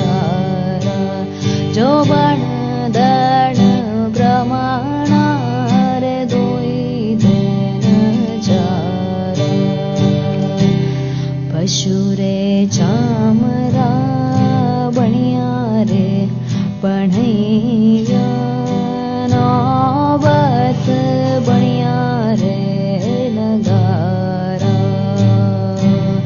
पशुरे चामरा बणिया रे बणैया नौबत बणिया रे नगारा नर तेरी चाम काम नहीं नहीं आवे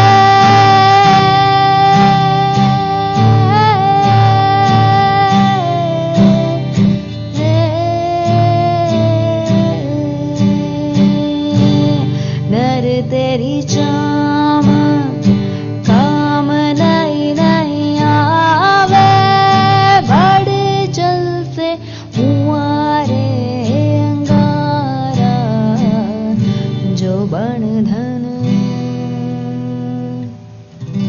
जो बण धन ब्रह्माणा रे दोई देन जारा जो बण धन ब्रह्माणा रे दोई देन जारा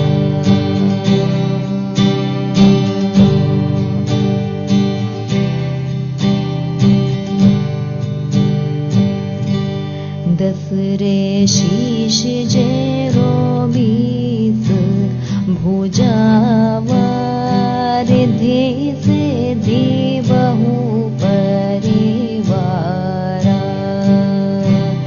दस रे शीश जे रो बीस भुजावा रिद्धि सिद्धि बहु परिवारा एवारे नार करब मांगल क्या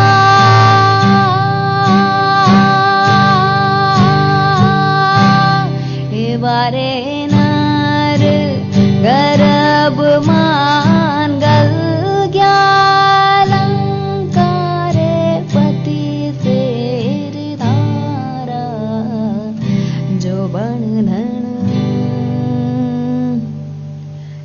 बण धन ब्रह्माणा रे दोई देन जारा जो बण धन ब्रह्माणा रे दोई देन जारा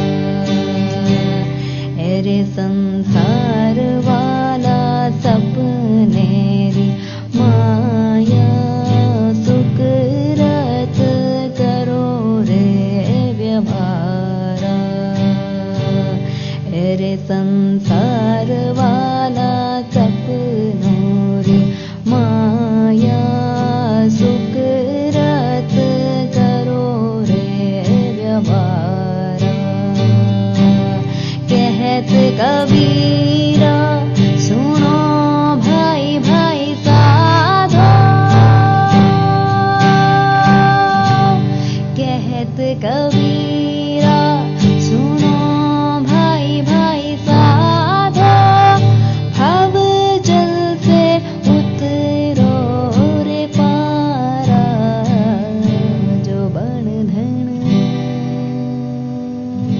जो बण धन ब्रह्माणा रे दोई देन जारा जो बण धन ब्रह्माणा रे दोई देन जारा जो बण धन ब्रह्माणा रे दोई देन जारा जो बण धन ब्रह्माणा रे ओ ब्रह्माणा रे ओ ब्रह्माणा रे दोई देन जारा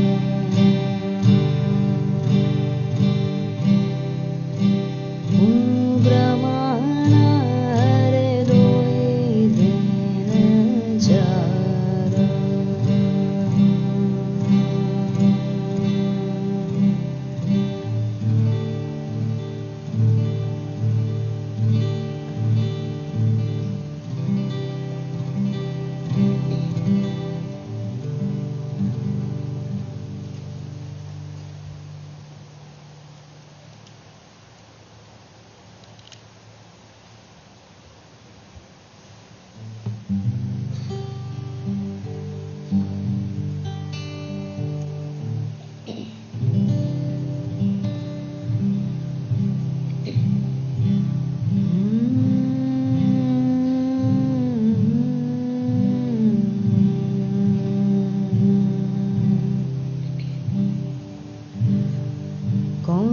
ठगवा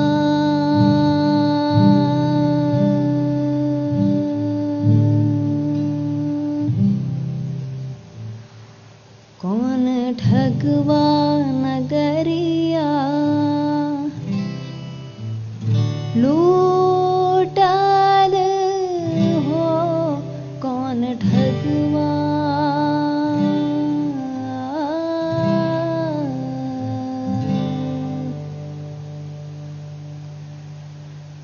कौन ठगवा नगरिया लूटल हो कौन ठगवा नगरिया लूटल हो कौन ठगवा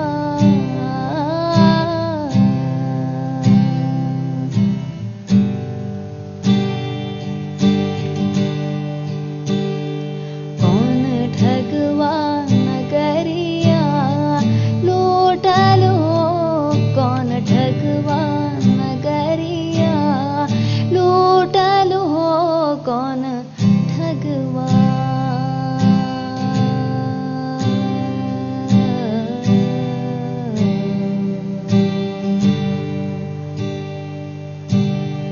चंदन काठ के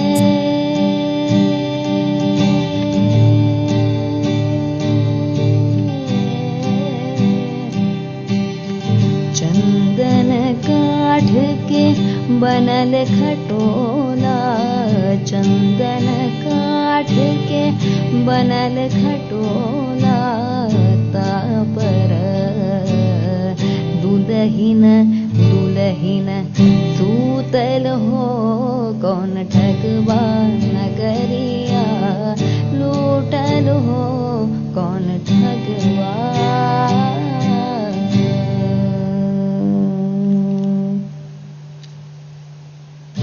उठो सखीरी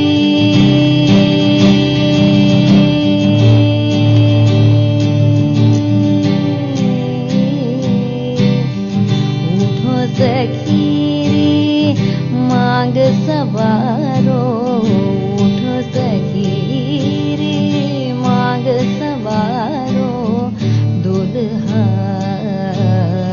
मुँह से रूठल हो कौन ठगवा नगरिया रूठल हो कौन ठगवा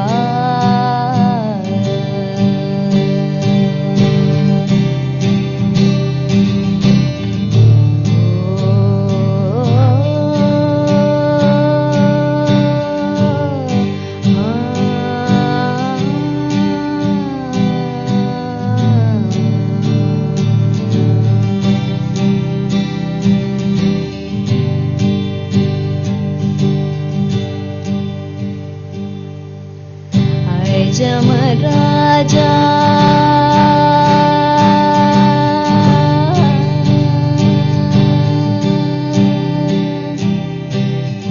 आय जमराजा पलंग चढ़ी बैठा आय जमराजा पलंग चढ़ी बैठा नैनन असुआ असुआ टूटल हो कौन ठगवा नगरिया लूटल हो कौन ठगवा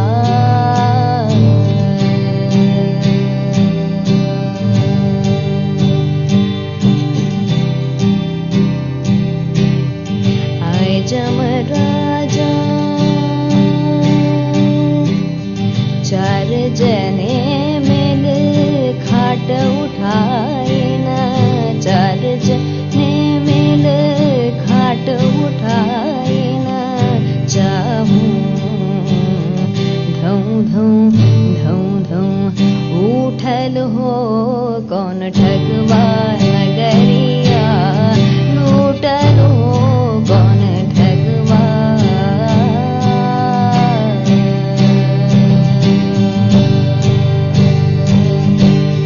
कहत कबीरा कबीरा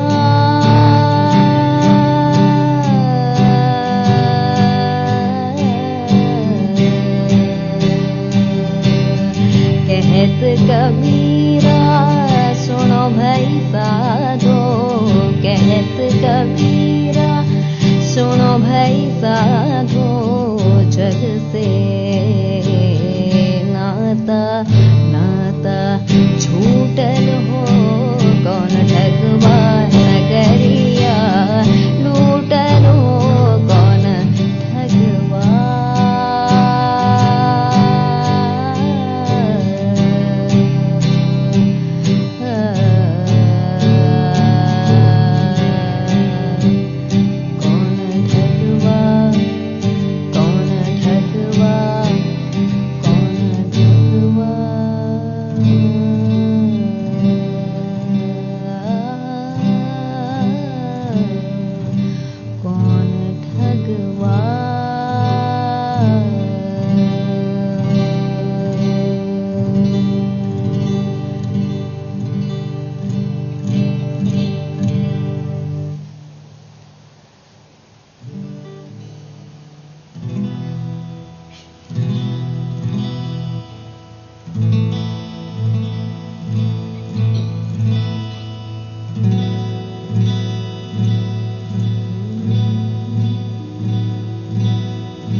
अवध अनाहत भोगी अवधूता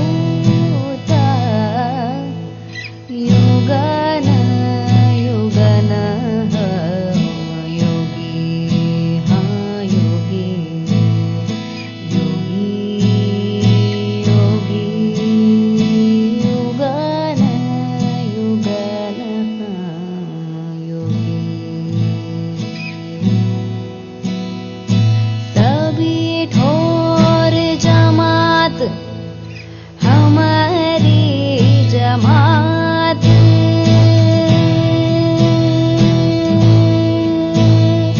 सभी ठोर जमात हमारी जमात सभी ठोर पर मेला मेला हाँ मेला हम सब माँ हम सब माँ सब है हम माँ हम है बहुरी अकेला अवधूता युगन युगन हम योगी हाँ योगी योगी योगी युगन युगन हम युगन युगन हम युगन युगन हम योगी हाँ योगी हाँ योगी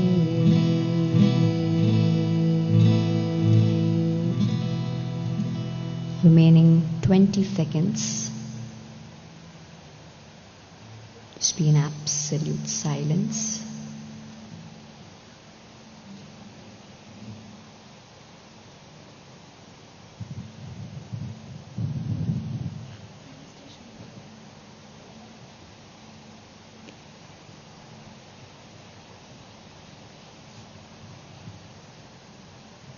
Ten, 9, 8, 7, 6, 5, 4, 3, 2, 1 and 0. Slowly rub your hands and place it on top of your eyes. And take a deep breath and slowly, whenever you're ready, open your eyes. Thank you. Let's clap for this amazing meditation.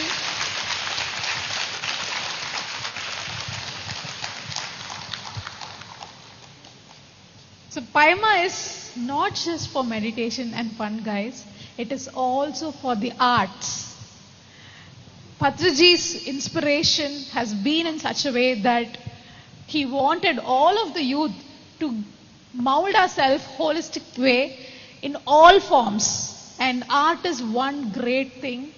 And we've been using this music, the art form, to meditate. So let's hear it from Akshaya. So Akshaya, can you sing for us the Dhyani anthem? Yes. For us. Right now, whatever you all did, you all observed your breath. Saans ko apnaye, dhyani ban jaye is the song about. I'll just share a couple of lines. सांस को अपनाए ध्यानी बन जाए सांस को अपनाए ध्यानी बन जाए सांस को अपनाए सांस को अपनाए सांस को अपनाए बन जाए, सांस को अब नाए, ध्यानी बन जाए. Thank you. Doesn't she have a very angelic voice? Yeah? And I would like to ask Akshaya, before we go further, to share your experience in 2 minutes. It's always very amazing to, be in a place where there's so many youngsters. My experience when I met my guru and my friend Patriji was in Dehradun, I think 2016 or something. The first time I heard him play the flute and I meditated for the first time ever in my entire life, I was transported to another place. And that was the first time I met Sir, and that was the first time where I was introduced to meditation.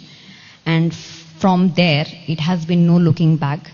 So my experience was, throughout this journey, was I was a student, like usual, after school, which subject to take, not knowing which subject to take, whatever parents tell me, I'll do that, because I had no clarity at all. So that's how I started, meditating. And then slowly, I was also, learning music, Carnatic vocals and guitars. So we used to travel with Sir to different ashrams and places, and we used to sing for people meditating. So slowly traveling with Sir, I realized that I think I know what I want to do in my life. I think music is where I want to, spread to everyone and to spread the light.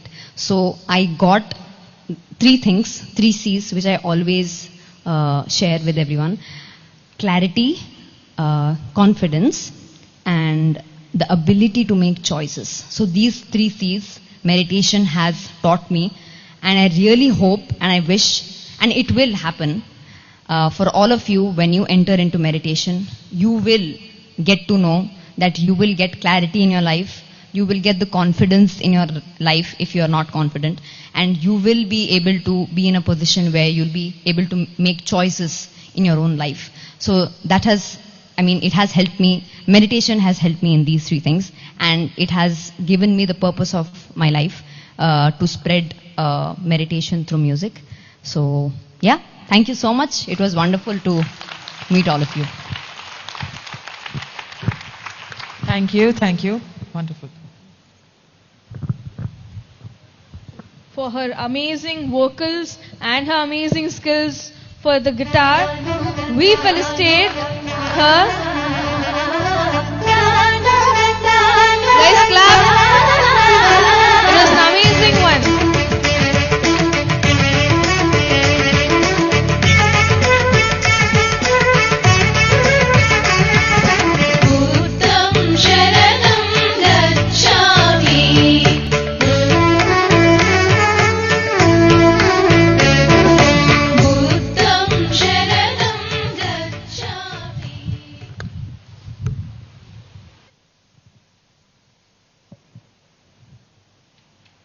Wonderful wisdom session we experienced from Master Nikhil, followed by this beautiful soothing.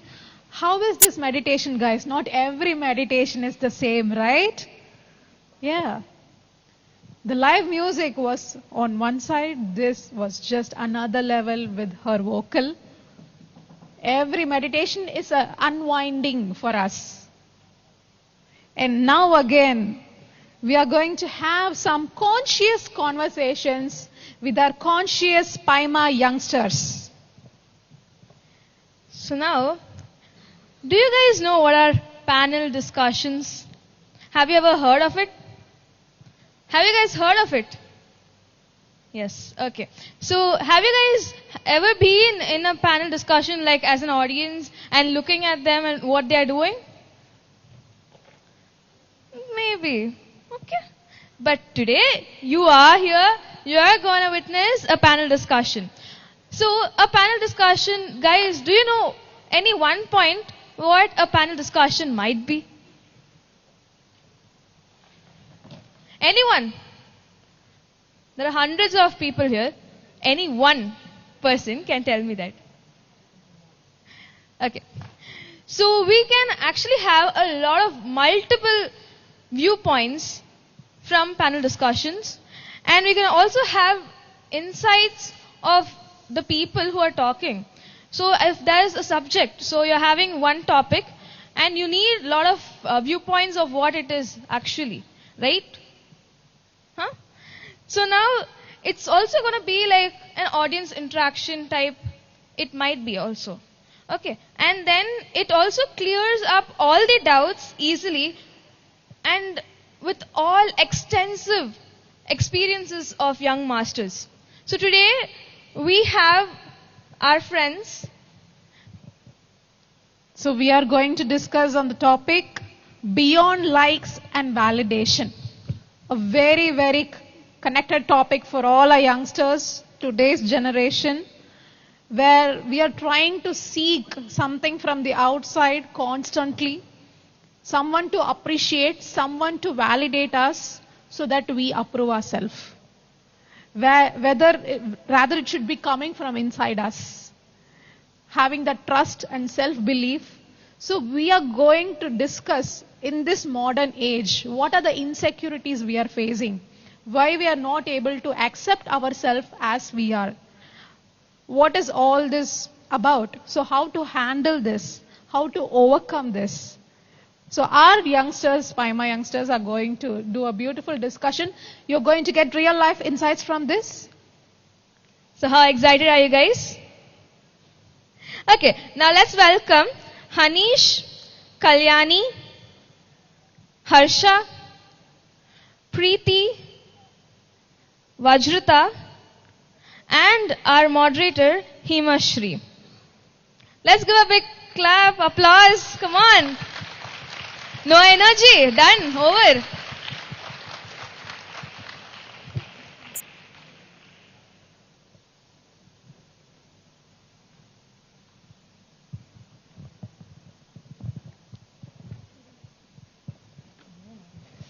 Hello everyone. Good morning, still morning. So, how's everyone feeling today? How was the meditation? Those who liked it, let's make some noise. Let's give a huge round of applause for Akshaya. Amazing. So, today we are here to discuss about the topic beyond likes and validation. We all know what validation is and we all seek it to some extent, definitely. So today we'll explore with our panelists here today what validation means and to what extent is it healthy, to what extent is it unhealthy, and what even is the reason why we have to seek for validation. So before we get started, I want to do a small reflection activity with all of us here. So I invite everyone to please close your eyes for 20 seconds. So just take a deep breath, close your eyes. One long deep breath and just relax. And just think, when was the last time you felt super happy that someone complimented you? And how long did that feeling of happiness last within yourself? Think about a time when someone's criticism, someone's complaint, someone's feedback gave you some negative experience, negative feeling inside of you. And how long did you carry that within you? Was it a couple of hours? Was it a couple of days? Or even weeks or months? Whatever that might be, just have a think of that.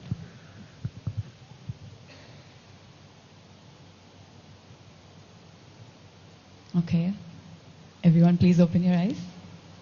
So that feeling that we have inside of us, that positive feeling, that negative feeling, that is what we are trying to address here today, because that is validation. That is our need, our seeking of validation, our desire to be liked, our desire to be a certain someone so that someone will approve of us. So today's discussion is all about that feeling and how do we manage that, where is it coming from, and let's hear from young people who have gone through very similar experiences as us. Let's hear what they have understood about this and their experiences of how they have dealt with it. So before we start, I want all panelists to introduce yourself very briefly. Hi everyone, I'm Vajrita and I'm from Krishnagiri, Tamil Nadu. So I've been meditating since 7 to 8 months and actively participating in PMA events for a few months. So professionally, I'm a BBA graduate, recently completed my college. So before meditation and after meditation. So after meditation, my life has become more beautiful. Beautiful in the sense that I started looking at life through a more positive lens, I would say. You know, my perspectives has shifted a lot. So though there is not a drastic difference, but I could see a small little, which is very important, changes happening in my life, both physically, mentally. I'm able to feel that. So happy to be part of PMA and so excited for this conversation too. Thank you. Thank you, Vajrata. Hello everyone, my name is Kalyani. I am from Andhra Pradesh. I am working as a software engineer in Bangalore. I would like to say after meditation my life completely changed. Before I am very people pleaser. Every time I am thinking about others apart of me. After started doing meditation every single day, I understand we have to give importance ourselves. Now I am accepting myself every single day. I am loving myself every single day. And if I am taking my own decisions, if I fail also, I am trying to accept that. And those mistakes I don't repeat next time. These are my experience in that. Thank you. Hi everyone, my name is Hanish. I am from Hyderabad, basically from Andhra Pradesh. I have been into meditation for the past 18 years. So 2007 is the turning point in my life where I came into meditation. After a brief accident, I was bedridden for a few months. So that's when I started doing meditation with the help of some masters and reading a lot of books. And from then on, my life has completely changed. And it's been a great journey. And I am also a National Award winner for my short film Aksharabhyasam. And I'm also an edtech entrepreneur. That's all about me. Hi everyone. I'm so happy to see you all here. I was so excited to attend this event, Awakening Youth Fest. Actually, every time I make this decision to come to the PMA events, every time there is an obstacle coming there. And this time, I just really thought that I will go, no matter what. This time I came, I'm so happy to be here. I'm Preeti, I'm from Raichur. I'm currently studying engineering, 4th year now, in Ballari, Karnataka. So, I don't have any transformational experience in meditation though. I am born and brought up into this pyramid meditation spiritual family. So I have seen many people experiencing. So I have seen, growing up, I have seen many people, how they transform their lives. So I have learned, read, and also I joined PMA in 2020. It was a virtual start for me, the PMA. So it's been a great journey being with PMA and enjoy this event. Thank you. Hi, I'm Harshavardhan from Hyderabad. So I'm into meditation from last 29 years. I'm part of Pyramid Society. Meditation, every point in my life, it can be from my 9th, 10th class. So every turning point, every year I have a experience. So wherever I feel a problem and if something is coming, I started meditating. And from every point, every day, every year I have a lot of experiences. And today we are doing, like in my business, we are doing pan-India wide. Today because of meditation and what I learned in the organization, today I'm standing over here. I'm very happy to be part of here. Thank you. Thank you so much everyone. That was a wonderful introduction, and it was lovely to hear everyone's experience with meditation, because what we are here for, we are all PAIMA, Pyramid Youth for Meditation and Ahimsa. So let's get started with the panel. So I want to ask Kalyani, you mentioned about acceptance. So what does acceptance look like in real life, and what does it mean to you?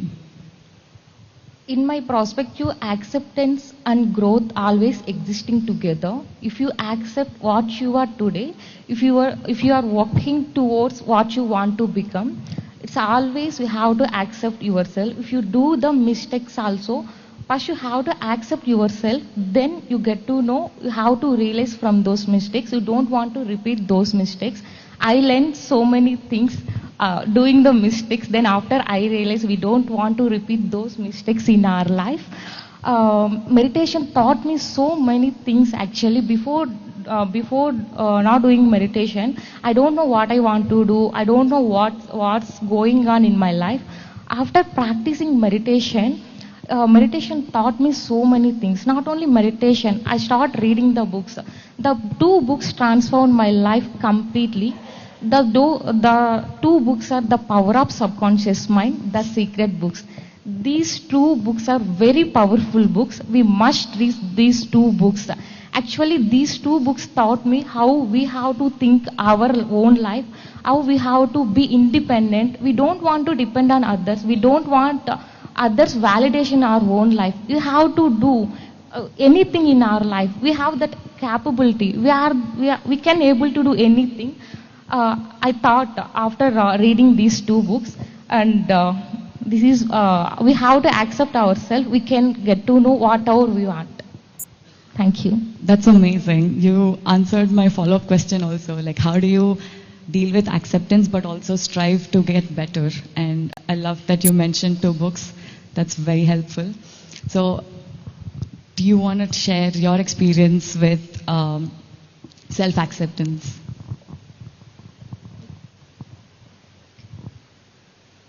Sure.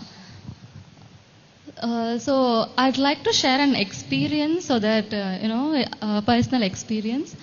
So 3 years back when I was, stepping into my college, it was a new city for me, everything seemed so new, different, so, out of my comfortable zone. And I really wanted to make, new friends and explore so many new things. And since I wanted to do all this, along the way, when I was trying to do all this, I lost myself, literally. Because guess what? This validation stopped me. Self-approval. Whatever I do, we seek approval. We seek prize. Am I doing it? We are not like, am I doing it good for myself? But I think like we are doing it for others. So after, encountering this situation, I understood that first we have to accept ourselves.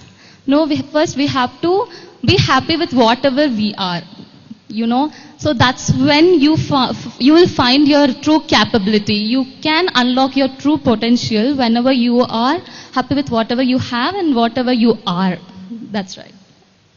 Thank you.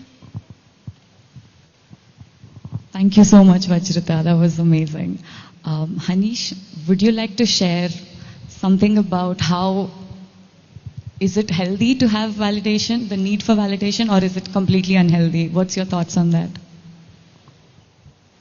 So if the question of validation starts, when does it start? Basically, we are programmed from the childhood in such a way that, our education system, our parents, family, all have certain expectations for us. So when you have a lot of expectations, they insist you to be in such a way, to be valid as someone who is a learner. You have to come up with some good marks. To be valid in with respect to parents, you have to respect them, obey them, do what they say. In order to be valid in a family, you need to adhere to the rules of the family. Okay, in order to be valid in the society, you should be according to the society. So what is happening is you are actually programmed. So all the way we are programmed with constant comparison from childhood through our subconscious mind. Unknowingly, we compare ourselves every second, every minute, all throughout our life, subconsciously. And now, because of social media, this comparison has become more realistic. So previously it was like whenever you encounter something with respect to comparison, only then you will be having that kind of mind of, the set of thoughts that will be coming out. But now because of social media, every time you see other people in your list, you automatically have this constant comparison. Now it is stated that youth are spending around 8 to 10 hours on social media platforms. So what they are actually doing every second, every minute, they are constantly comparing themselves. Automatically there is a constant comparison because you are validated based on your marks. So it is because of the comparison you are validated. You are grown up like that. So there is nothing you can do. So you obviously will always keep on comparing and validating yourself. Where am I with respect to this society? What kind of society? Previously it was a society of only the people around you where you are. Now there is a society of the world of the mobile. In which world you are in? So now your world is very bigger with respect to your comparison. Now you will compare, where am I with respect to this society? Now this society is doing that. Everyone is doing this. Where am I? So you constantly have that thought, and what automatically happens is you always judge yourself. Right? Okay, I am here when everyone is there. So everyone is doing that. I am not able to do that. So my life is not good. So even though you are doing good, with respect to many people, but still when you seek validation and you open social media, you will subconsciously feel that I am not good enough. That is the major problem everyone is facing right now. All the youth is facing the same problem. So I think that is something that we need to overcome, and there are many ways to overcome it, and meditation is one of such way where self-realization is the most important part. And when we are talking about validation, it is only we are validating because we are not self-realized. Because we completely don't know about who we are. So that is the reason we are comparing with others. When you are self-realized, when you have a total self-realization, when you have that wake up about yourself, then you will not compare with others. You will be comparing with your own self. How far I have come in this journey of growing beyond my own self. So that is when we will, we don't need any of these terms like validation, likes, acceptance.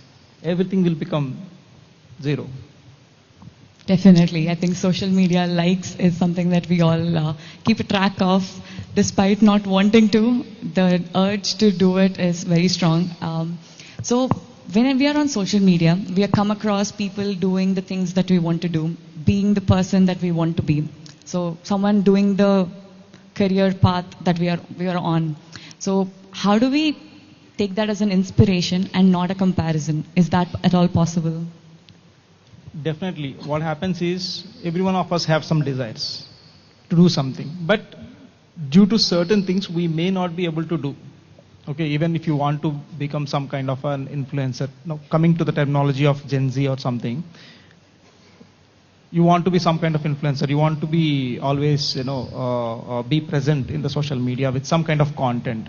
But there could be certain limitations for yourself that you will not be able to do that. You think you want to do that, but you will see other people who are doing what you want to do. And now, rather than taking that as an inspiration, many people think that I'm not good enough to do that. That is the reason I'm not able to do. So to break that, there are two things, as I said. One is, you need to first stop that comparison. So as I said, you cannot easily stop with the comparison. The acceptance, the comparison, the validation, all these chains are actually, all this should be broken in such a way that you never think about others. You never, so you break the chain and do whatever you want to do. When will you do that? You will only do that when you feel that I don't care about what others judge about me. I don't think about what others think about me. I don't validate myself, whether this content came good, whether my photo is looking good. Will I get more likes if I post this? Will I get more comments? So when you have this, when you break all this and just keep going, what you want to do? You want to keep talk about something. You want to become an influencer. You want to talk about something, any content. You want it, do it. Why you want to do? Why you won't do is because of all these chains that are surrounding you. When you will do is when you are able to break the first link. That will become very easy. The first link can be broken when you completely your subconscious mind becomes break free from all these likes, validation, acceptance, judgment, all these things. When all these things go away, you will be free. Free from the thoughts that you are having with respect to what others think about me. When that is broken, when you are like, I don't care, I am the only one in the world, I want to do whatever I want, I will do whatever I want. When that you think like that, you will start posting the content and you will break free and you will go forward. I think that is the way we can actually do it. Wow, that was powerful, definitely. I think, does anyone on the panel agree to that? Do you want to share, add on to your thoughts?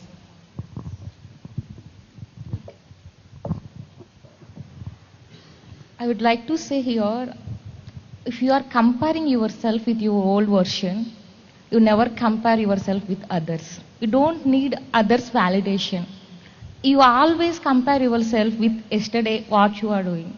That is main thing. If you do that every single day, you can achieve achieve anything in your life. Actually, I am trying to follow every day this. So that's why I added this point. Amazing. Thank you so much. Preeti, do you want to add on something to that? The point, she stole my thoughts. Actually, there was a time where I stopped seeing myself and start comparing to everyone around me, literally everyone around me, and taking social media very seriously. That I sing a lot and dance a lot. So I used to post something, I used to put a story on something. If someone don't compliment me or if I doesn't get the likes that I was expected, then I used to be very sad. Why don't someone appreciate me? I'm putting a lot of efforts and posting this. Why I'm not getting this attention? And later on, and I even noticed the pattern that I stopped doing meditation at that time. So this also made me realize some patterns where breaking into meditation and coming into meditation. Patri sir always tells break the routine. We heard it, right? Break the routine. So that concept really helped me a lot. That concept excited me that breaking the routine, even if it's usual or unusual, just break the routine, experiment it and experience it. Unless and until you experiment and experience the things, you're not going to feel that authenticity of that experience. We listen to people, we do swadhyaya, sajjana sangatya, but we can get inspired from them. But we can't really relate to them or we can't really feel them, feel the experience that they are sharing. So and then I thought, I started giving gratitude to myself. So my mom taught me this. Say sorry to yourself. Say I love you to yourself. Say thank you yourself. These are the 3 powerful affirmations I can say. So I started giving so much gratitude, so much love to myself that I stopped comparing myself. Adding to that point, I started reminiscing the time where I was small. I used to be very active.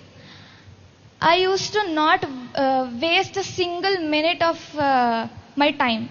So then I remembered that Preeti and this Preeti is has completely changed. So if I want to get back to myself, I have to start practicing all the things. I have to be active all the time.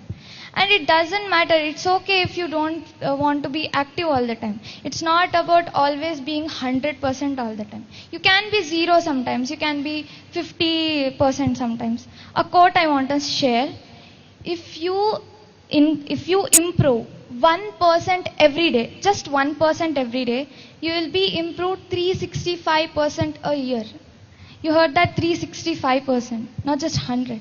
So we limit ourselves. We limit ourselves comparing to others, seeing others. You are just comparing your life to someone else's best moments of their life. You upload a story. You are not uploading the story crying yourself. You are not uploading story your breakdown story. So you are uploading when you are enjoying, you are dancing, you took a nice picture, you were looking good. So that was the best parts of your life. That was best moments of your life. So stop comparing yourself, your life with their best moments. Wow, that was genuinely powerful. I agree. Social media is all about curated content that people select, they pick and choose and post it. So comparing their best version to your current version is not always helpful. Thank you for that. I want to ask you a follow-up question. So you mentioned that experimenting, breaking the routine was powerful. In what ways, like can you suggest some practical ways people can, take away from this session? How can they break the routine? Yes. So if you have any habit, for example, let's say I sing. So I started music when I was 5 years old. I learned Hindustani music. So after some years, after 10th, I have taken up the science. So and I just, for 2 years, I forgot about everything, the music, the art. The art side of me started dying slowly. So that was my routine. Before, what was my routine? I used to practice music and meditation daily. And then I suddenly stopped it. So here, I unconsciously broke the routine. And what is break the routine concept here? You break it again, you break the chain, and again you restart it. Who's stopping you? Who's judging you? You yourself are judging yourself that I can't do this anymore. I was a master in it, but now I am a zero in it. So what? Does the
So now I'm going to give you an activity. So observe how it is going on. Okay. So you're just about to make a sound. Can we pick the most familiar one? Can we pick a dog? How does a dog make a sound? Bow. Bow. Right? So when I was a child, I was told dog makes bow bow. But now I'm seeing it says woof. Okay, we are upgrading. Dogs are upgrading or are we upgrading? But something is happening. Okay. Then next, how does a cat make a sound? We are saying it. Somebody is making the sound. Right? So somebody is doing so accurate. It's like we have a cat here. So now I'm coming to the third one. But just then making the sound, observe how it is happening. How is the sound actually manifesting through your voice? Okay. Now let's make the third sound. A wolf. How does a wolf howl? Right? So break it down. Okay. Now still little more. Observe this. The next animal we have. We might not be able to. Some of us might not be able to make the sound, but understand what is happening inside your mind. Okay. We know a turkey. We know a turkey. How does a turkey make a sound? Isn't it? Isn't it? Has anybody seen turkey make a sound? Yeah. So when I'm asking you to make a sound, what do you think? What do you think? Like, I want a detailed understanding of how this is coming. Okay, from the beginning. First, I tell the animal name, and then what happens? Who can break it down for me as detailed as possible? So I tell the animal name. Let's say I said dog. What happened inside your mind, guys? You all did it. You all gave the reaction, but try to understand what happened. Try to elaborate what happened. You thought about it. First, when you say dog, a picture of dog comes into your mind. Is that right? We think about a dog. And then we think about our memories or recent encounters of listening to the sound, right? When was the last time we have heard the sound? We try to replicate it through our body. Is that right? So, what is inside our mind comes inside our body, and what is inside our body, you're listening the animal names through your ears, and then mind starts processing. So are we all agreeing to the fact that mind and body are completely connected? Right. So let's break it down further. Your mind, first you listened through your ear, then your brain started processing, and then from your memories it came, and then your brain signaled the throat to make this sound. Is that right? So both mind and body are working together for not just this, any simple thing we do in our life. So we are a mixture, we are a composition of all mind and body, and we need to understand what are all the things which affect this mind and body, right? So next question comes. So do you all remember how heavy were you when you were born? 3 kgs. Okay, it doesn't have to be the accurate amount, but how much should a newborn infant weigh? What should be the weight of a newborn baby? 2 to 3 kgs, right? But are we still the same? Certainly not, right? So we have multiplied, some have multiplied 20 times, some have multiplied 30, 40 times. Okay. So what happened in between this? Growth happened, and how exactly did growth happen in this physical form?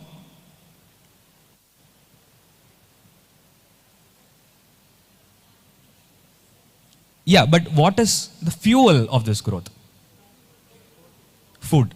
That's the answer I was looking for. So, when we were born, we were 2 kgs, and even before that, we began as a single cell, and the only thing that has been powering us throughout, and the only thing that has been giving growth to us is food. So, is it safe to conclude that what we are eating is in our every single cell?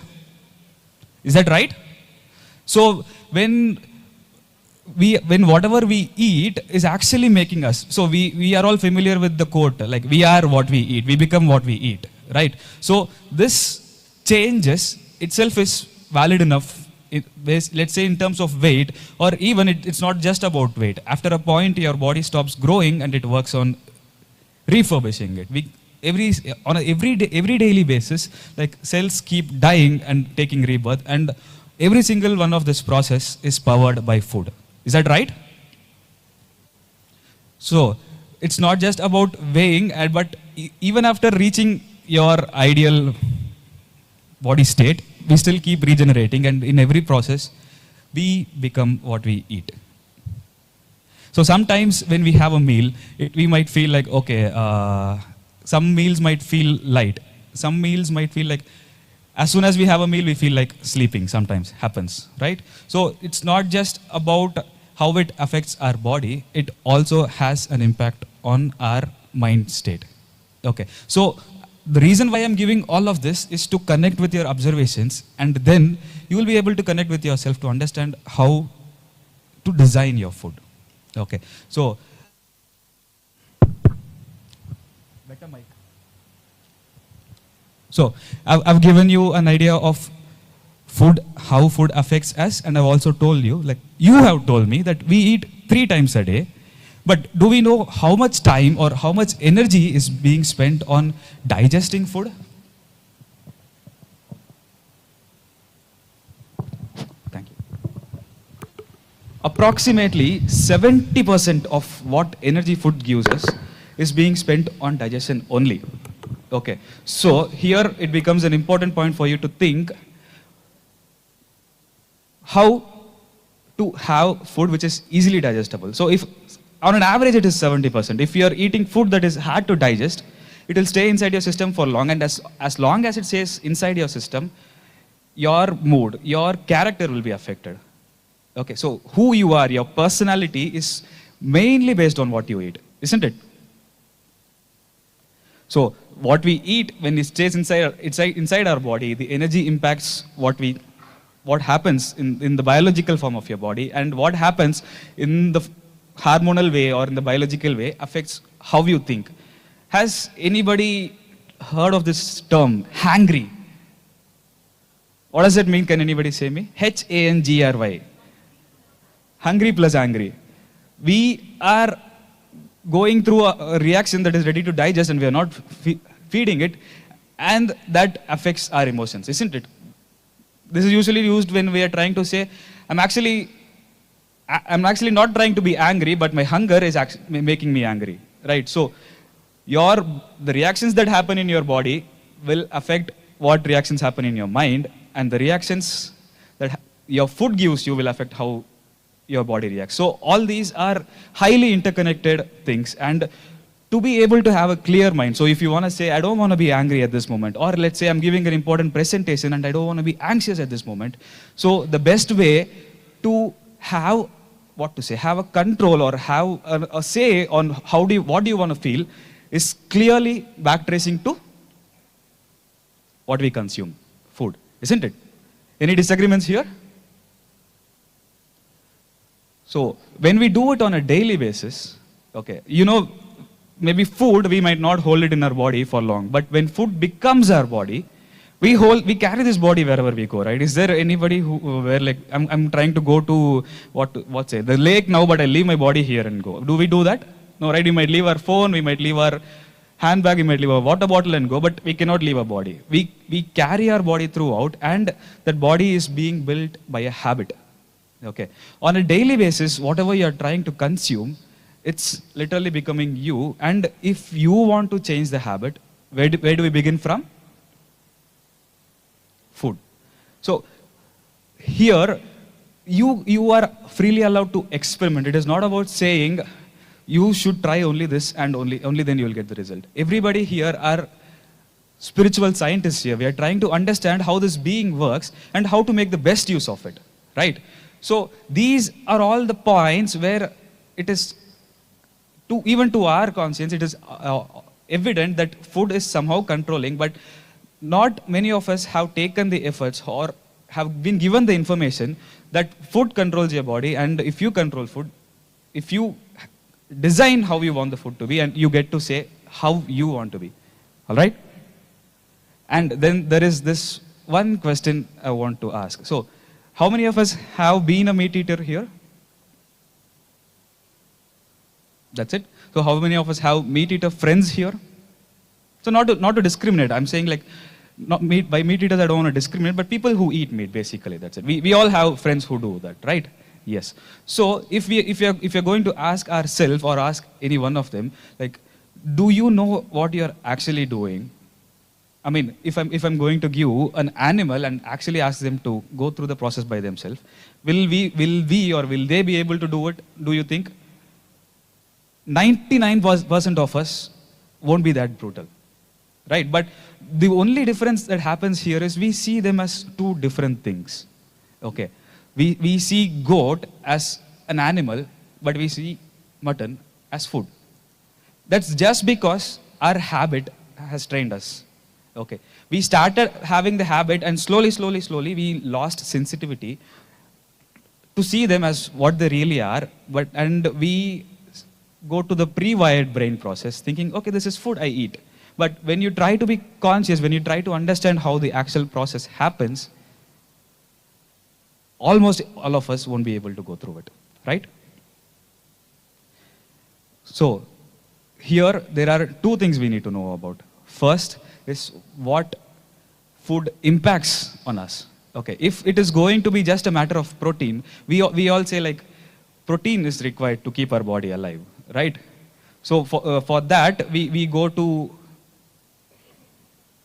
practices that might not really be necessary. You might be able to get protein in various other ways, but despite that, if we would choose violence, then that reflects how we are making our body, right? When you are crafting your body, when you are really literally making your body on a daily basis, by choosing a violent process, the same kind of emotions get into us, and that impacts how we are going to handle life, isn't it? And there comes the second part of how the animal goes through when we do it. All right? So when an animal is being put through the process, do you think it goes through pleasant emotions or unpleasant emotions, guys? When let it be to ourselves, when somebody is trying to kill us and we are helpless about it, what kind of reactions does your body go through? Anger, fear, pain? Yes. So in the moment of death, this is exactly what an animal would go through. And when we try to ingest those remains into us, we know now food makes our body. And what emotions do you think to be predominant in our body once we consume that? The same comes into us, right? So it is really important on what we choose to eat. Okay. Even the 3 meals a day, it might have been pre-wired. Maybe from the young age, parents would have told you should eat at least 3 meals a day. But are we conscious enough to decide how many meals do I need in a day? So earlier, humans used to do a lot of physical labor before the introduction of this technologies, isn't it? So back then we started we used to have 3 meals a day. And whatever they used to eat, they used to give it off in their work and they would again want it. But now, how many of us are actually doing intense physical labor or any amount of physical labor, guys? I sit in front of a computer all day, no labor. How many of us? How many of us do intense labor work? No, right? Barely any one of us. So, when we are not really needing that much amount of food, and when we are still giving it, what it does to us? Sorry? Obesity, right? When we consume beyond our need, it causes reactions to our body which we cannot tolerate. Okay, so it's about what we eat, what it does to us, and how we eat. Okay, so we have one beautiful principle that I had learned from PSSM. Okay, so you have to be very more conscious of where your food is coming from, because that literally makes you. Okay, we might try other things that for grounding or to calm yourself, but all those are an addition to what is actually you. Okay, so when you start choosing consciously, when you stop choosing violence in your food, you automatically feel lighter. And today we are actually going to have a beautiful master who is going to share with you how experimenting with food changed his life. So the principle says, this is the bare minimum, guys. So to be able to evolve spiritually, Patriji gave 18 guiding principles. Again, 18 guiding principles. It is not a compulsion, but if you are somebody who wants to evolve, grow beyond your regular life, it is imperative to follow this. And the principle says, no meat, no fish, no eggs. And adding to the interesting part, eat only according to need. All right? And here there is just one other aspect. Till now we have all been speaking about how food affects us and the animal. And there is one other interesting aspect that we are forgetting too. Okay, how does meat eating affect the environment? So long ago, maybe not here, long ago I have seen people who think like, if we don't eat the animals, then they will overgrow us. Any of us believe it? No? So, to answer that part, nature has a food chain. Okay, and if any animal overgrows, its predators overgrow. It's simple example, guys. In my home, I try to keep cockroaches out of reach. But when I let them in, I see lizards creeping in. The more the cockroaches, the predators will be there as well. So whenever an animal overgrows, nature has its beautiful way to balance it. And human is not in a compulsion to balance nature. Nature can take care of itself. And then comes the second thing. So if everybody is eating plants, then we'll have to grow a lot of plants, isn't it? Right? But where does meat come from? I mean, how is meat formed in the animal? Cattle feed. It says, like, statistics says 100 kgs of plant food is required to make 1 kg of meat. All right. So if we are being concerned about the environment, trying to not make everybody as vegetarians or plant-based, it's not the point. So we have to think about what we are doing to ourselves and what we do to our surroundings, because it comes back to us. And now, to get into more detail about what is actually happening in the industry, we have my dear friend, Bhaskar.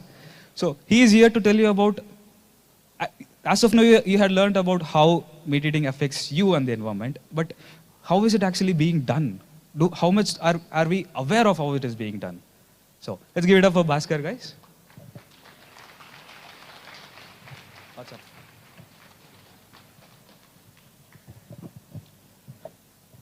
Thanks, Yashwant, for setting that all up. And we had a great insight from Yashwant till now on how food affects us as an individual, right? And how food affects our mind. But I now want to touch upon a few things on how our consumption in forms of food is affecting the animals, because they are the ones who are the victims, right? So here I want to start by saying I'm not here to attach any label to us, not to me, not to any one of you here. It's a safe space. So we are here to discuss and learn and evolve together. So with that, let me ask you a question. How many of you here identify yourselves as vegetarian now? Okay. And how many of you identify yourself as fully plant-based? A few. Nice. And how many of you identify as non-vegetarian? Wow, nice. So for you all, there's an interesting fact. People often get into shock when I say this about myself. I grew up in a hardcore non-vegetarian family, and not just any normal non-vegetarian family who eats meat once or twice a week. I used to eat raw flesh. I used to eat raw flesh of hens and goats. So that is my upbringing. So from that, what did I learn about how the world functions in terms of growing and treating animals, and what decisions that I made to be a bit more compassionate towards animals is what I'm going to talk about now. So before we move to the next slide, can I ask you all to think, I'll give you 3 options. What do you think the average lifespan of a hen in the chicken industry is? The natural lifespan is 10 years, by the way. I'll give you the answer. Like just how the natural lifespan of a human is around 90 to 100 years, right? If we live a healthy lifestyle. Or if we normally live also, a layman can live up to 70, 75 years naturally. Just like that, a hen can live up to 10 to 12 years in a natural setting. So, can you guys guess what is the average lifespan when the hen is killed? I'll give you 3 options. 3 years, 5 years, and 6 years. How many of you say 3 years? Okay. How many of you say 5 years? 6 years? How many of you think it is even less than 3 years? Someone said the answer. 60. Yeah, it's somewhere around 40 to 45 days. An average hen can live up to 10 years, but in the industry, in the chicken industry, they're killed around 45 days when they're just still babies. But how do they grow? They grow with steroids-driven, modified feed, which makes their bodies grow to such an extent in just 45 days. And just like that, if we look into the data, an average goat can live up to 15 years. An average sheep can live up to 15 years. A fish can live up to 9 years. But these are the time periods when they're killed in the industry. Goats get killed at average 7 months, sheep 9 months, and fish around 6 months. So if we compare that to a human, if we do that same treatment to a human, it's 14 years in our lifespan. If it is a goat, it is 4 years. So technically, if we compare our human lifespan to a goat's lifespan, it's just a 4-year-old baby in a human setting. So they're all babies who are modified to grow unnaturally into a bigger body so that we can get their flesh. As soon as I understood this, I questioned, why is this a need for me? I used to eat raw flesh because I was fed that way by my family. But when I came to know these numbers, I questioned, is there even a need for this? Can I not survive without this? Can I just not eat? Maybe I gym a lot, right? Back in the day, I used to gym a lot. I used to have all the 6-pack abs and all. So I used to have a lot of protein. My question was, where do I get my protein from if I stop eating meat? Then I shifted to paneer. Paneer, cheese, all of the dairy products have lots of protein. So I used to properly belt on those dairy products. That happened for a few years then. And later, before I get into that part, I just want you to question these things. It's all self-reflection, no hard rules that we're taking here. Do those numbers make you feel anything? Like when an average hen can live up to 10 years, but they're killed around 45 days max. That is 18 months is for egg-laying hens, by the way. And when we compare to a human, it is just 14 years of our life. This, of course, makes us feel something, right? Can someone share what they're feeling? Is this the first time that you are learning about this? How many of you guys here learned this for the first time, that this age? I'm sure something must have felt inside you, right? This is shocking, this is sad, if you look at it that way. And does this mean that our idea of ahimsa include animals in it, or it is totally about us? When we're consuming, are we totally thinking, oh, if I consume this, this is how it will affect me. It is all about me. I want to protect myself. Is it that angle, or are we also thinking about, oh, poor things, they have to go through this because of us? And which choice am I ready to examine without guilt or excuses? If I have to get more information and take another step into my behavior to make tiny change, not huge changes, am I ready for it? Those are the 3 questions that I want to place here. And some evidence, basically, when we discuss these numbers, it is very easy for us to confirm them, right? When I say these numbers, it is very easy to confirm when it comes to fish, meat and eggs, because it is visible. It is all over the place. When you go to the roads, you see flesh now, and you see chicken shops hanging hens and goats. It is visible to the eyes. It is easy to confirm. But when I shifted to having dairy for my protein, and it is not visible. The harm in dairy, especially in India, it is not visible as evident as meat. If I go to a chicken shop, I can see the cruelty, right? The body is hanging. But if I go to a dairy shop, I cannot see the cruelty. I just can see the white, pure glass of milk, which is also sattvic, by the way. And it is protected by our culture. It is protected by our beliefs. It is protected by our habits. It is easy to question this, but hard to confirm. How can we confirm? The only way is to get more information and go on ground and see what's happening.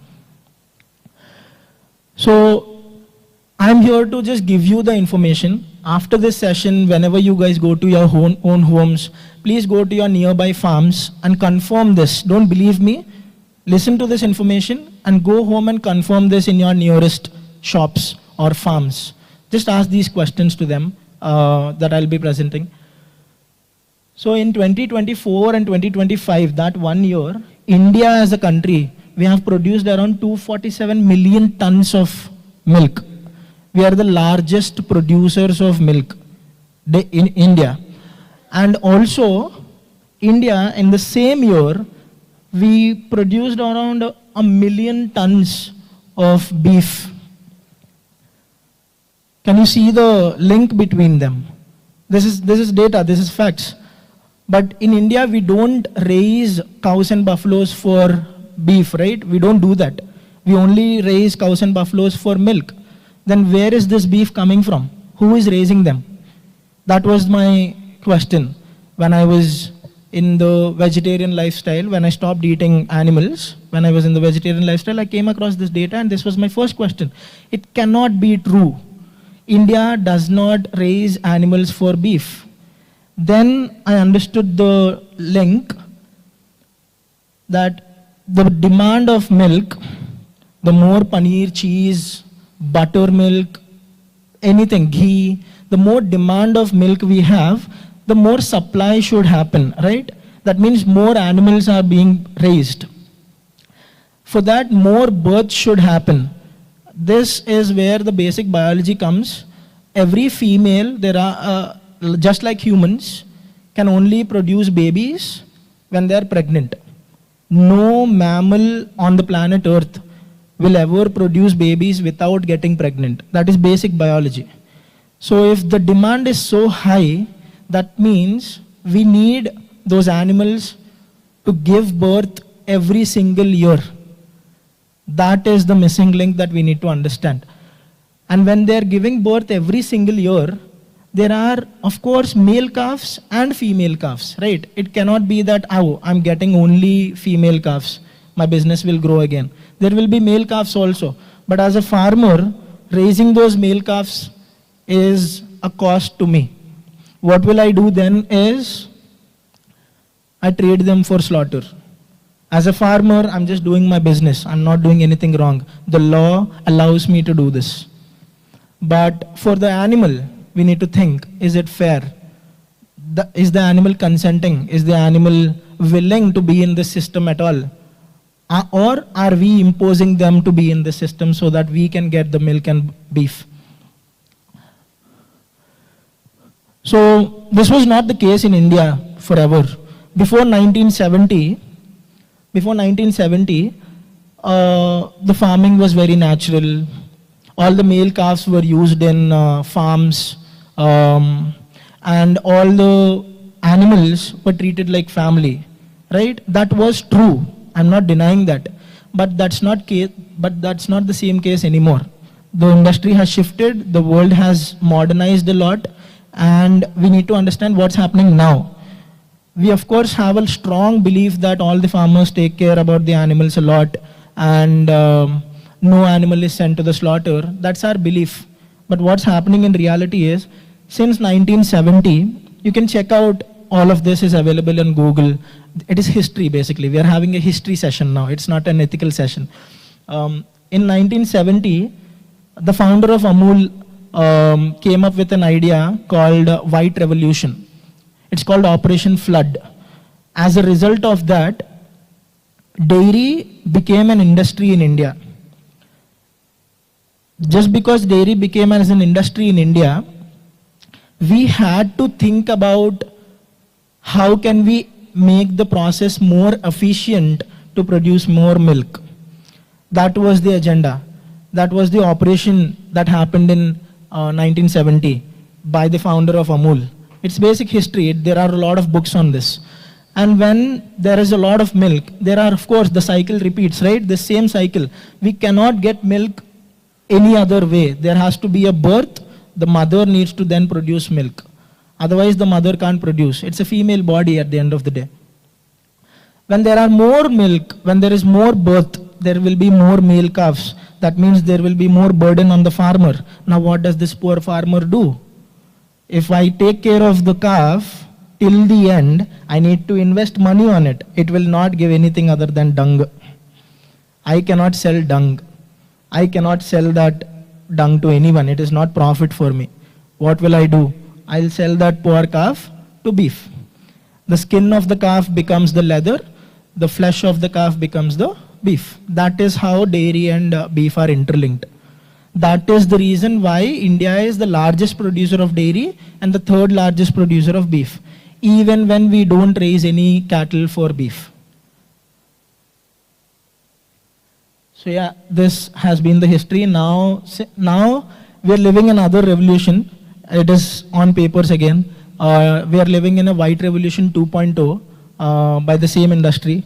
By 2030, the government wants to increase the milk production by 50%. That means this industry will keep on scaling. And my question is this. I'm not using any real images because all the real images will spoil your mood now. But you can find those real images on Google, on documentaries that I'll be recommending later. But for this session, let's keep all of the images as illustrative and cartoonish as possible, because I don't really want to spoil your mood. But I'm just concerned about that female animal over there. Is she willing to be in this process at all to begin with? She is the point of discussion now.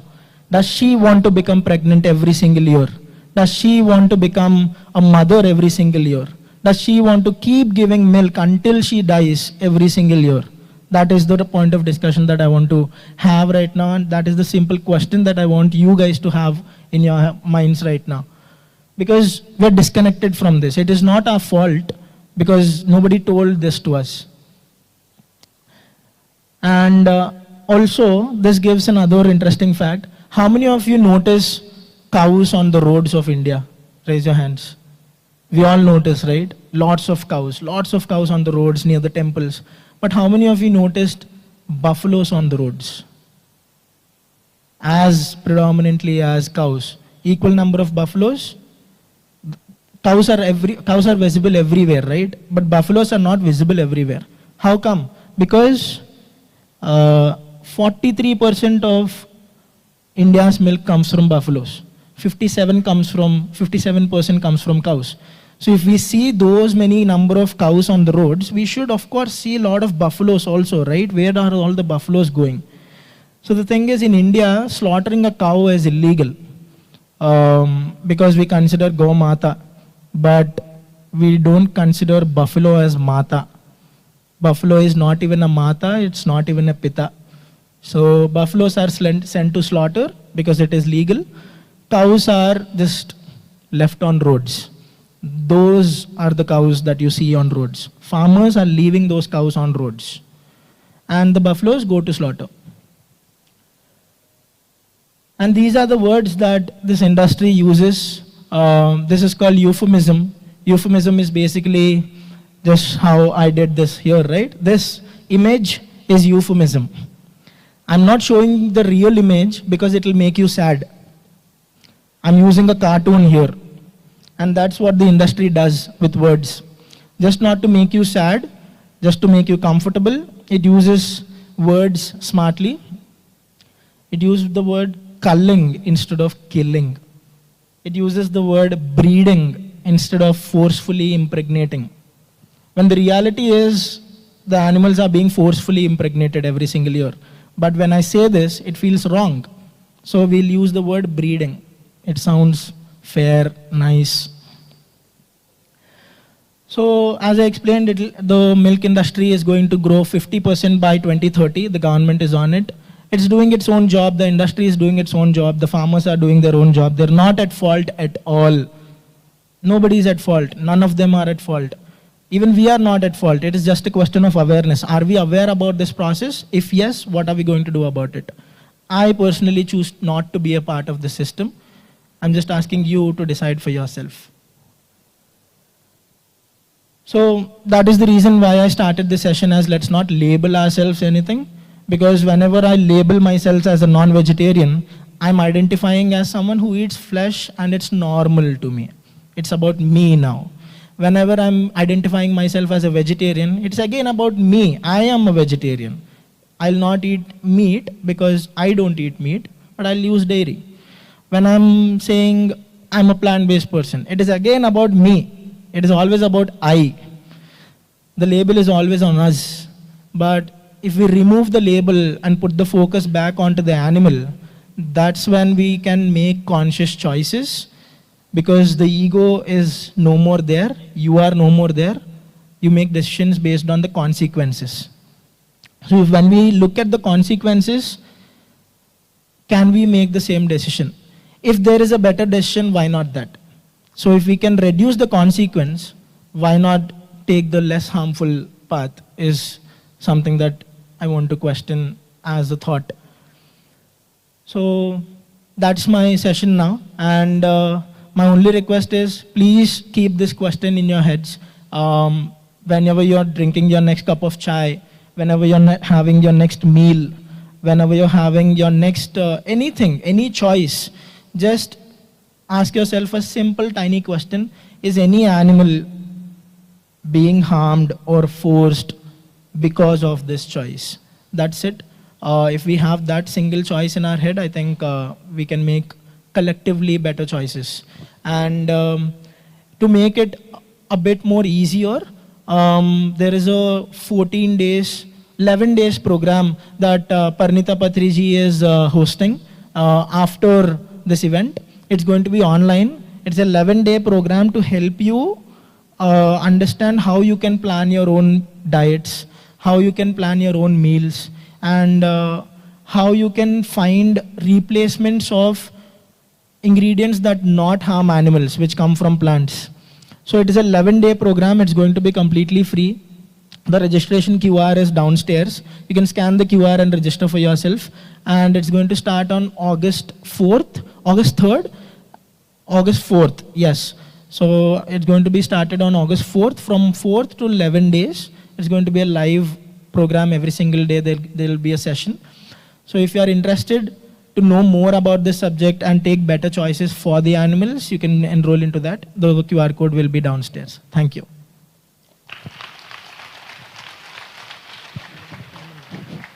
And till now, you have heard us saying what is exactly happening and how can you modify your lifestyle according to it. But can we hear from somebody who has actually tried it and see what his experience was? Yes, we have. No, we actually have somebody. You have some questions to answer? No. Okay. We have Suresh Kalburgi sir, who has practiced and experimented a lot with food, and he is here to share his experience to you all. All right? Let's welcome Suresh sir.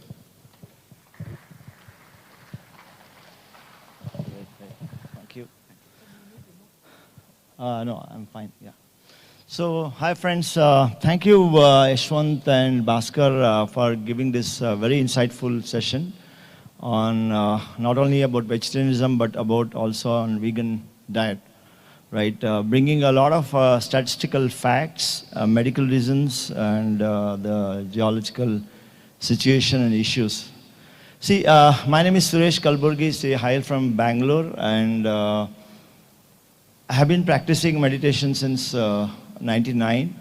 But I upgraded. I was a hardcore non-vegetarian. Like, I would call myself as more demonic earlier. I used to be a glutton in eating a lot of flesh and eggs, right? It was an addiction.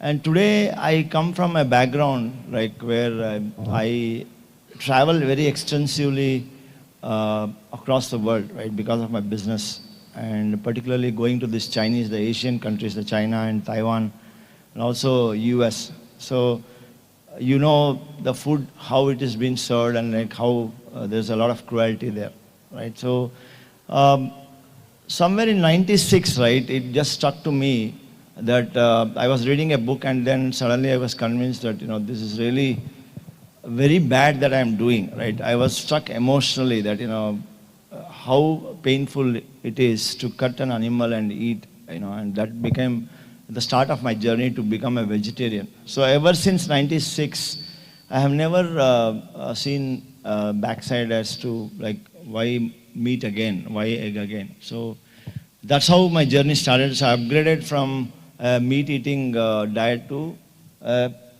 vegetarian diet, right? And I also experimented quite a lot on terms of like, you know, how my addiction, because food itself is an addiction.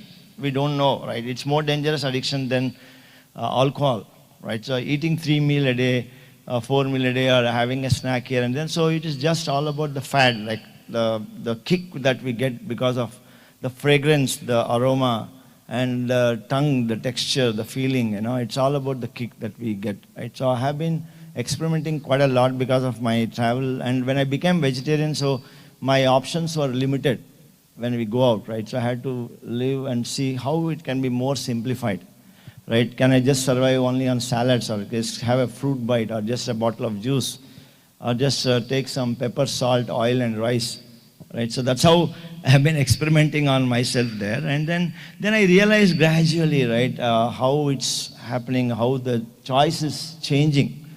So I made a choice in 2023 to be a vegan again, right? Because I met Parinita madam, and when I was conversing with her, and suddenly it struck to me that, you know, the dairy and this, the industry of dairy is not a, it has become an industry now. It's no more compassionate. It's the most painful thing that a human is contributing to the geological situation, as well as just for the tongue and the taste and the aroma. It's not all about the health.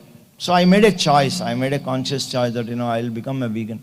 It was not an easy choice, that though, because as Bhaskar was mentioning, we as Indians, we are all brought up in families where dairy is an inherent part of our daily consumption, right? Without masarana, curd rice, you cannot call it a meal, right?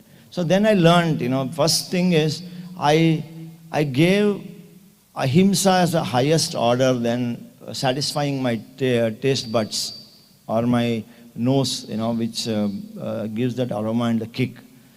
Because I had already surpassed that level of where, you know, food is the only source of energy. So I asked a question whether the food is a source of energy or energy is a source of the food.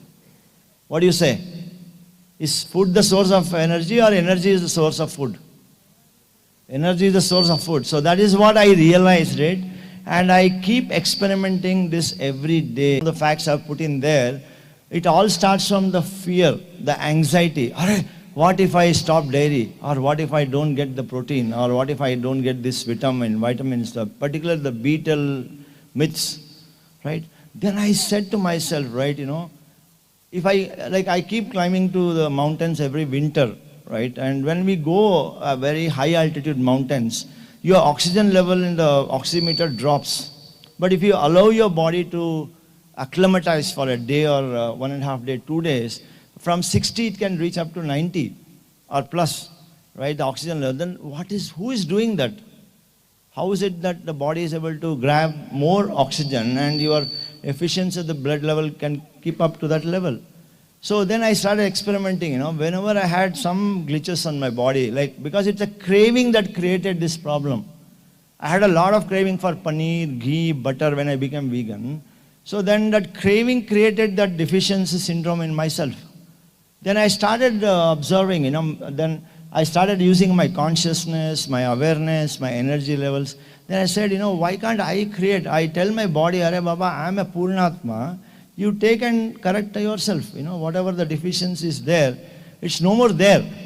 So for me, nutrition is all about drawing that from my source, drawing that from the energy, right? And whatever we are eating, we don't even know whether we are able to assimilate it properly or not.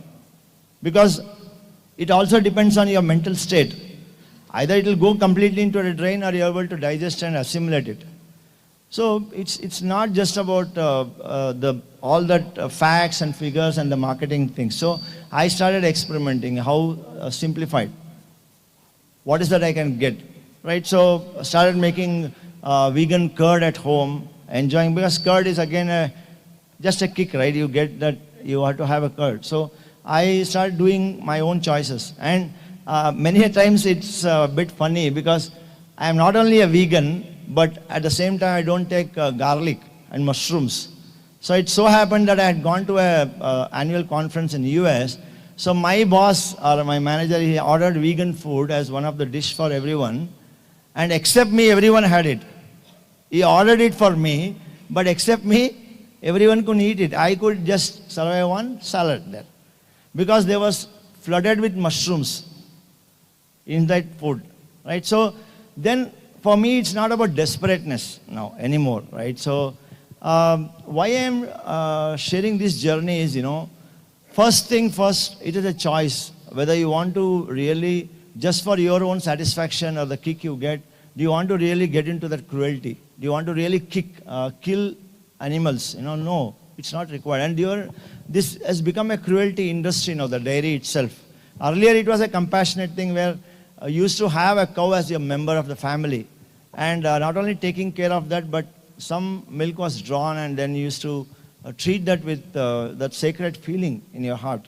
But now it's no more, it's not affordable, right? And second thing is, every moment we get a lot of marketing because of the digital media, but you bank on your wisdom, you bank on your own, experience. So my experience says, no food is sufficient, or any amount of eating is not sufficient to make you healthy, but you feeling healthy is more important than anything else.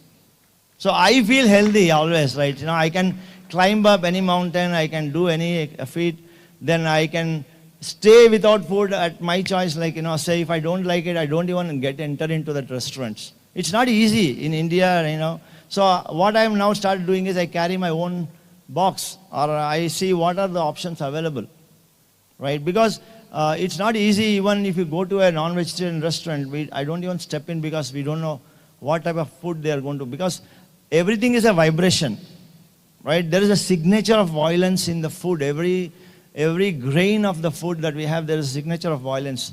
That I can sense it, I can feel it. So for me, my choice of being in ahimsa is my highest order choice. All other things kept aside. So I follow that one single principle, ahimsa, ahimsa. Ahimsa is the paramo dharma.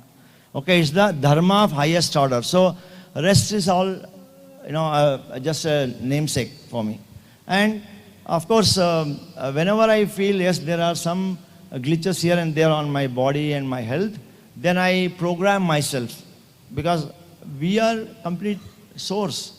Okay, I am a part of that Paramatma, that Atma is just a small signature of that same bigger cosmic consciousness, right?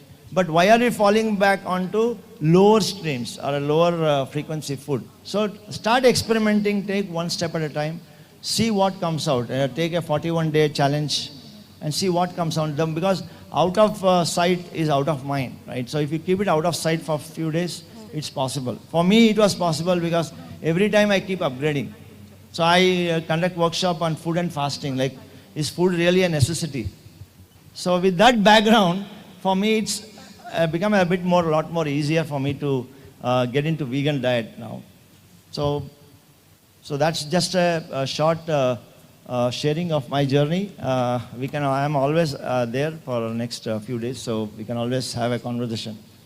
Thank you very much. Thanks for giving this platform. Thank you, sir. Thank you so much. It was a wholesome session, guys.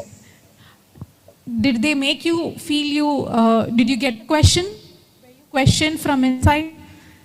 Hey, yes, right. Did you get that curiosity? Yeah.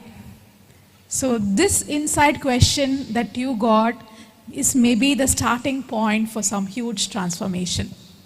So let's once again give it up for Yashwant, Bhaskar and Suresh sir for bringing up this Ahimsa presentation for us. Yeah. So now, clap once if today's session gave you so many questions that you had to answer. So that you have already you got so many answers now. Clap once. Only if, I'm telling you, only if you guys got the answers for your questions. Clap twice if you felt so nice about listening to this topic and all the sessions that have been done till now, till afternoon now. Damn, that's a nice answer. Okay, guys, now let's give a big round of applause to everyone that's here for being till now. Now that's afternoon. You can give, it's for you, it's not for someone else, it's for you. Yes. So the masters are here with you. You can interact, ask your questions and doubts with all of the members. I'm sure you would be having some. Definitely interact with them. And we are closing now for lunch. And we will be back immediately by 2:30 with a very, very interesting engagement dance, followed by the Joy Junction, a mindful journal activity. Please carry the welcome kit with you all. Are you all having the kits now? Please bring it from your stay place without fail, otherwise you will not be able to do the activity. The daily journal book that you have got is very important. Please bring that. Day participants who are not having the journal, please, you can get the journal from the help desk. You can pay and get it. Please get it from the help desk. And journal writing is a very, very reflective activity where you spend some time and reflect upon your own self, and lot will get cleared from your mind. It's very therapeutic and very, very helpful for you to practice this everyday lifestyle. So don't miss this journal writing session. We will be back again at 2:30 sharp.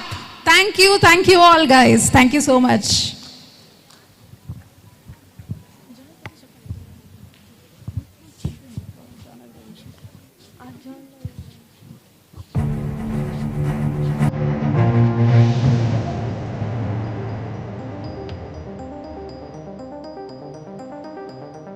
You guys can watch the day 1 clip, the highlights of day 1 of Awakening Youth Fest 2026.